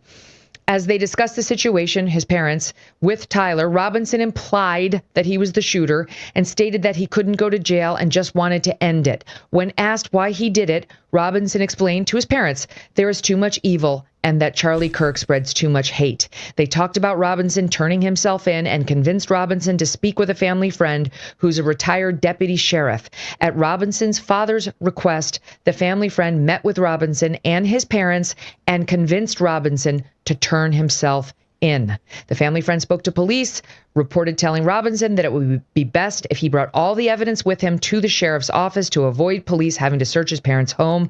The family friend also asked Robinson if he had any clothes that were related to what he did. Robinson replied that he had disposed of the clothes in different areas, and then he went in and did exactly that, turned himself in. That is what's been alleged. That is where the proof is going to take us. If there's more beyond it, I await the proof of it. I mean, I like you, I'm a lawyer. I want proof. I want facts. I want admissible evidence that I can then consider as a juror. And that's what I've been doing over the course of this preliminary hearing. And it's taking me in one direction right now. And that is that this is the trigger man. They have the right person. I can't believe I actually agree with Megyn Kelly again for something. That's wild. But this is, it tells you, because Megan went, She joined the Tucker Carlson side of things. She joined the Candace Owens side of things. She was all the way there, baby. Back in March, April, we got the receipts. She went all in on the grifter side of things. She did. And now she's trying to come all the way back. You know why? Because Megan saw, oh my God, this is like, we cannot do this or else it will ruin me. Like Candace, meanwhile, is like, I'm going down with the ship, baby. I'm going down with the ship. Because, Candace isn't very smart. And Candace is a narcissist. She's insane. But Megan, she's just a grifter. She's a smart little grifter. She goes where the weather is warm and where the grass is green. And she's going to do whatever is best for her, whether she's getting paid by somebody else or not. And she's trying to weasel her way back into the bag. Now, thankfully, once you go so far, you're not back. I'm not going to be watching Megan's show again anytime soon. But the clips are interesting because it tells you where things are swinging. And right now, as more and more comes out, it is so overwhelmingly obvious. The evidence is so overwhelming that Candace Owens is a total fraud and has lied to us about everything, because it's not just this trial. It's that TPUSA has receipts. She won't even debate them. You know what Candace has been doing the most of this week? She hasn't been on as much.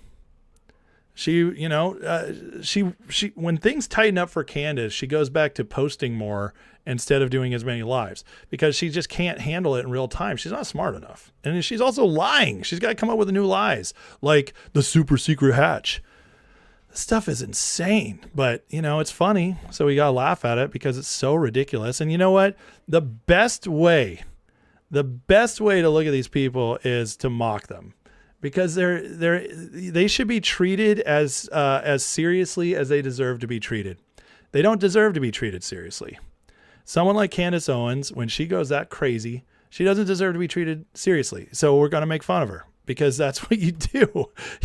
You mock them because they hate it. It drives them crazy.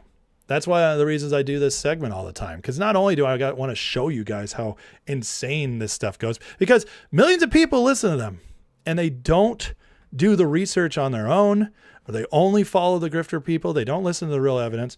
And so we break that part down while also showing how ridiculous it is by laughing. And that's why the mocking should always be done. I've known Candace. Now, here's a fascinating story by somebody who worked with both Charlie and Candace. And I wanted to share this little interview with you guys. It's fascinating. I put her on the budget. I started paying her. He's talking about Candace. And she at some point said, "Oh, do you want me to endorse Convention of States?" I said, "I mean, if you want to, but that's not why I'm not doing this. For that reason, I'm doing it because you're a talent. You're important. I think you're going to be famous and do really great things. I just want to help." So I paid her. I don't remember exactly whether it was a month or two. It was relatively short. And one day I got a text from her that was like the most vicious text I've ever received from anybody in my entire life. I mean, just cut me to the bone. Said something like, "I don't think you are who you say you are. I don't think you're genuine. Don't ever talk to me again." And I literally, the look on your face is the look on my face. Like out of nowhere, just like what? At zero, out of nowhere. 0 to 100. Yeah. Hadn't had a conversation. And I basically said, "What the F are you talking about?" And she said, "Was I not clear? I don't ever want to talk to you again. Lose my number." And I said, "You're batshit crazy. Like, I don't even know what this is." And that's the last time I ever talked to Candace, right? But it was my first evidence that she's psycho. And the follow-on to the story is many years later, I knew Charlie socially more than politically. We used to hunt together. And so we would go pheasant hunting and fishing together. And so I was on a pheasant hunt with him. This is when Candace was having her explosion with Kanye. Remember, she said Kanye designed the logo for Blexit, and he said no. So this is all blowing up. Charlie has now made her his communications director. We're on this hunt. Charlie's there. He's on the phone constantly. He walks up to me and says this really weird thing. He goes, "I think I owe you an apology." I'm not offended by anything you've done that I'm aware of. He goes, "You don't know?" "Nope." "Okay. You don't owe me an apology. It's fine."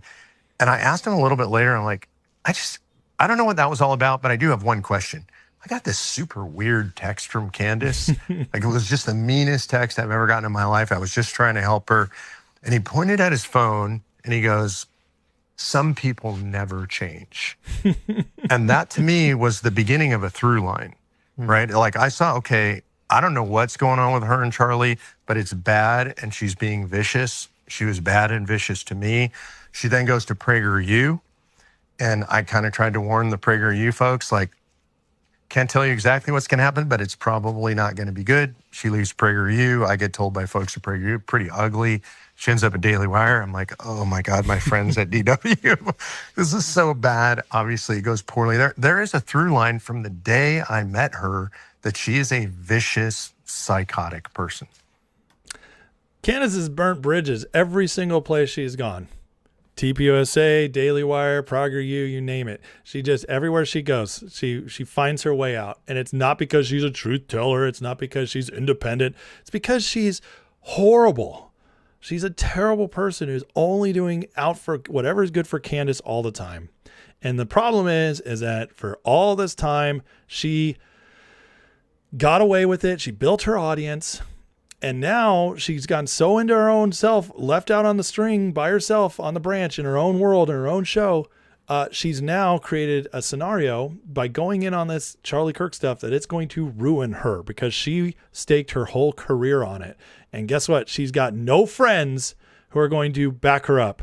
She's just got little patsy boys like Clint Russell and Ian Carroll going around saying, "Candace is right about everything. Oh, Candace is amazing." And that's it. But that's her little network she's built. And it's all falling apart on her. Colvett says right here, they put together a little tribute to Charlie. And I wanted to play this because it just, it's good to remember what we lost. Charlie was one of the good ones. And, it's been, we're coming up at 10 months since Charlie died. And, it's easy to forget over time because this has become such a circus because of Candace Owens and others like her turning his death into a circus and not being serious about what we're actually trying to figure out here, what the justice is. And so it's sometimes that circus is taken away from what we lost.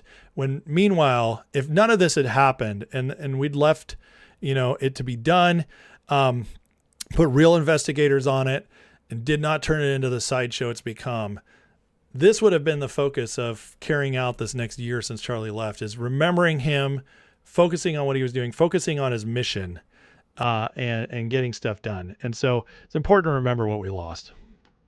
13 years ago, I was in a car driving to Rockford, Illinois, and this journey started. It was June 5th, 2012. I was wrestling on kind of what we're going to call this organization, and my dad came up with a list of names, and all of a sudden he said, Turning Point. I said, that's the one. Spoke at a Tea Party rally out in Rockford, and the journey started. No money, no connections, and no idea what I was doing. Started to barnstorm Illinois and in the Midwest, speaking at every possible Tea Party rally I could.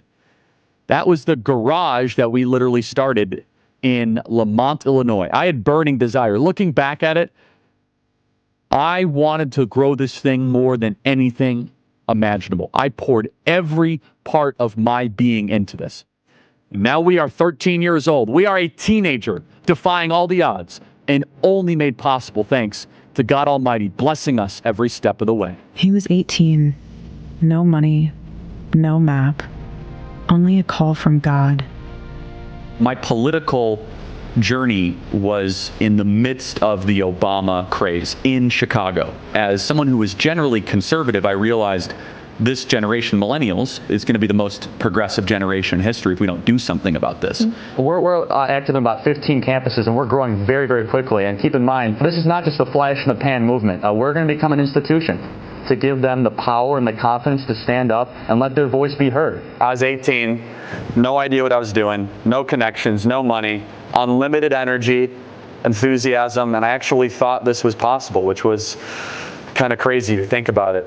Bill was one of the first people to believe in us at Turning Point USA and believe in me. After he heard me speak, he said, "You can't go to college." I said, "Who are you exactly?" He said, "Whatever you're doing, it's going to be bigger." He said, "You're going to start a youth organization that's going to catch the whole world on."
But sometimes the difficult road is the way that you should configure your life. For every single one of you, there are a couple thousand students that wish they could speak out like you do. And courage is a choice. It takes no skill to be courageous. You might come up to the microphone and say, "Charlie, I don't know my talent. I don't know my skill." The cool thing about being courageous is you just have to say, "I choose to be courageous." You are doing something that is bigger than you. If everything completely goes away, how do you want to be remembered? I want to be remembered for courage for my faith. That would be the most important thing. The most important thing is my faith in my life. Whew. So good, man. That, and that's what we lost.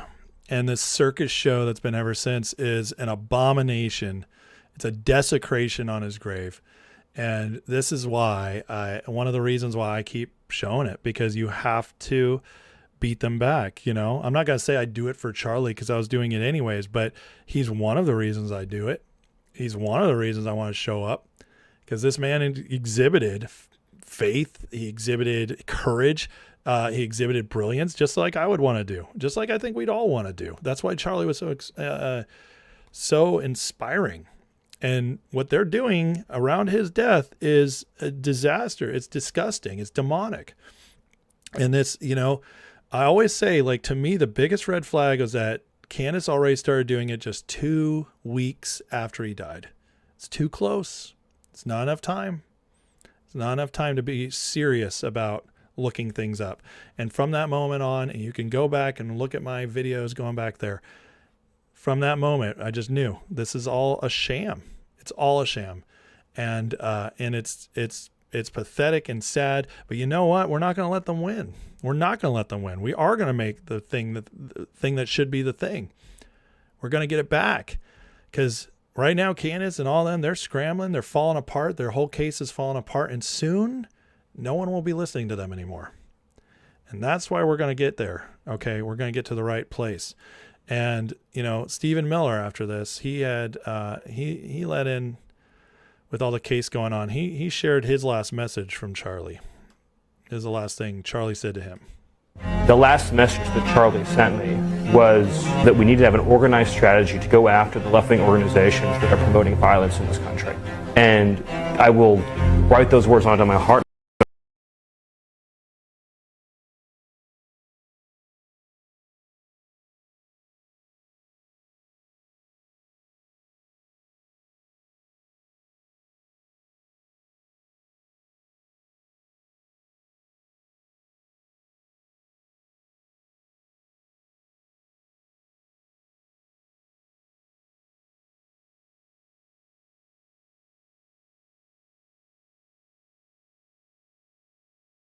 One of the reasons that the Trump administration is so successful, and again, it's about Charlie. See, you know, you got to remember that Charlie was best friends with Donald Trump Jr., J.D. Vance. He knew Stephen Miller. He knew these guys. And they do care about this. They do, you know, it matters to them to carry out the legacy and the trajectory of where he's going.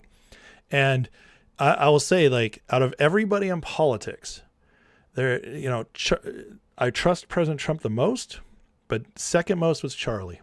I trust who they worked with. I trust who they trust, etc. And I feel like, you know, that it makes you a genius when you trust Donald Trump all the time. I say it all the time, because he ends up being right 96.7% of the time, which means I end up being right 96.7% of the time. And it makes me look like a genius. But, you know, it's rare to find that. And it's and Charlie was a rare breed. And so we're not going to let his memory die. We're not going to let it be tainted by these total shill grifters. We're going to defeat them, just as like we're defeating all this other stuff, and their nonstop psyops, because we're not going to let them ruin Charlie's work. That I guarantee going forward. And you know what? God's not going to allow it to happen either. MAGA will be bigger. This movement will be bigger, and it'll go further and accomplish more in America than even Charlie's dreams. That is how Charlie gets justice for what happened to him more than anything else. And that's what I'm believing for. Amen. All right. Guys, if you don't mind, hit that like and subscribe. And let me get into the chat. Let me spend a little time in the chat before we go. I'm going to leave up Charlie in the background. Yeah, that's a good picture. Okay, let me get into this. I saw a couple super chats come in. Let's see here. We have which one first? Well, I'll work my way back up. Do I think the memification of Charlie was a psyop or the internet being an internet? Probably a little bit of both. It's probably the internet being the internet, and then the psyopers probably joined in it. That's probably what happened. So thank you for the $5 Sleepy Trash Man. I appreciate your contribution. Carson Browning with also a $5 super chat says, it's crazy people that worked with her let her continue in the industry by hiring her and promoting her. I think, it's a dirty business, the entertainment, podcast, political world. And I think what people do is a lot of times they will ignore warning signs because they're chasing views, and Candace is a name. And I think they figured, you know what, we can work with her. Maybe it'll be different for us. And that's why they continue to do it. So not an excuse, but Molly Cruel, the $2 super chat says, Magina, say it right, won't be welcome back. I love it. Also, $5 for Molly Cruel says, it's the tunnel to Israel. It leads you to the Jews. There's 7,000 gold coins at the end of the tunnel. Don't tell Candace. That's exactly what she's talking about, right? The Candace tunnel. That's hilarious. I love it. Good stuff, man. You guys make me laugh. Okay, let me see if I miss anybody who tagged me. Man, lots of chats today. That's just a good thing. I love that you guys are writing in here a lot. But I want to make sure I catch. Flatulence says, amount of people celebrating his death was a real water and oil separation moment for me. I was thinking about straitjackets as silence for people. I was so angry. I tell you what, Charlie being taken, it is one of the angriest moments of my life. Absolutely. And yeah, it's terrible, terrible stuff. Let's see here. Well, we got somebody very mad. I don't understand, but okay.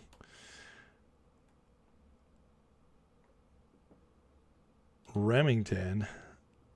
What? I don't understand why you're mad, Remington, but I guess somebody put you on timeout, so that's fine. I trust my mods. My 57 says, it proves you don't negotiate with terrorists. 100%. 100%. Even media terrorists. No one realized the massive impact Charlie's death would bring is a profound blessing who continues to bring people to truth. Absolutely. Yeah, and there are a lot of people speaking out of college now, although not as many as I'd like, because they're very careful because they don't want to face that violence. So that's terrible, sad stuff. All right. Anything else? Well, guys, I will tell you what, it's been 3 hours and 20 minutes today. It's a long, long live. So I think I'm going to call it a day. Tomorrow I'll be back, regular time, 12 o'clock. And, but listen, keep an eye out for my interview with Mike Steger. I'm going to be publishing it as soon as I can. Get that out there for you guys. Actually, I think it'll probably be this weekend. So it'll probably be on Saturday. But listen, love you guys. Appreciate you. Please hit that like and subscribe. And if you really like the content, guys, consider becoming a part of the community and supporting the channel by going into the Patreon link in the description below, clicking that, get a free month to the membership. And then from there, you can decide if you want to stay or not. But in that, you'll get the Discord and also access to the members only lives. Also, many people here on YouTube are members. You guys get members. You guys get access to all the members lives. And we'll see. I'm trying to work out something else for YouTube members as well, because there are quite a few of you, even though I keep directing you to Patreon. So I'm going to see what I can do with that. But listen, you guys are the best. Thank you to every member. Thank you to the people who sent super chats, and thank you to everybody else for watching, subscribing, and liking. I appreciate you very, very much. Love doing this content for you guys. So let's end in a prayer, which obviously would honor Charlie as well. He'd love that. And we'll get out of here. So Heavenly Father, thank you for today. Thank you, Lord, for what you're doing in our nation. Thank you for people like Charlie Kirk, who paved the way for us to even be this far, in renewing our nation, reforming our nation, getting back to where we need to be. God, I pray for everybody fighting that fight, whether it's people at TPUSA, or Trump and his team. God, just protect them, guide them, give them wisdom, Lord, and continual courage in every situation, so that, Lord, we can change this nation and honor the people who died for it, including all of our soldiers, people like Charlie, people who fought for good stuff as well, Lord, that weren't necessarily battlefield soldiers, but were soldiers in the war of ideas and policy, which is very important as well, as we're all learning more and more every day. how important it is to be engaged. So, Lord, I feel and pray that you'd stir each one of us to do what we can to do to move this country forward. Bless us, give us wisdom as well, and bless our country. In Jesus' name we pray. Amen. All right, love you guys. Have a blessed day. And let's see, AZ with the $2 super chat says, DJT's a patriot. History will remember him. Amen, friend.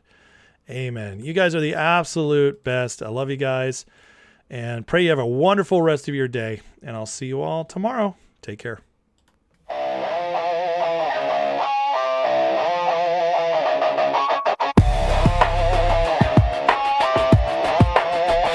Headlines screaming like a siren at night. Red and blue shouting.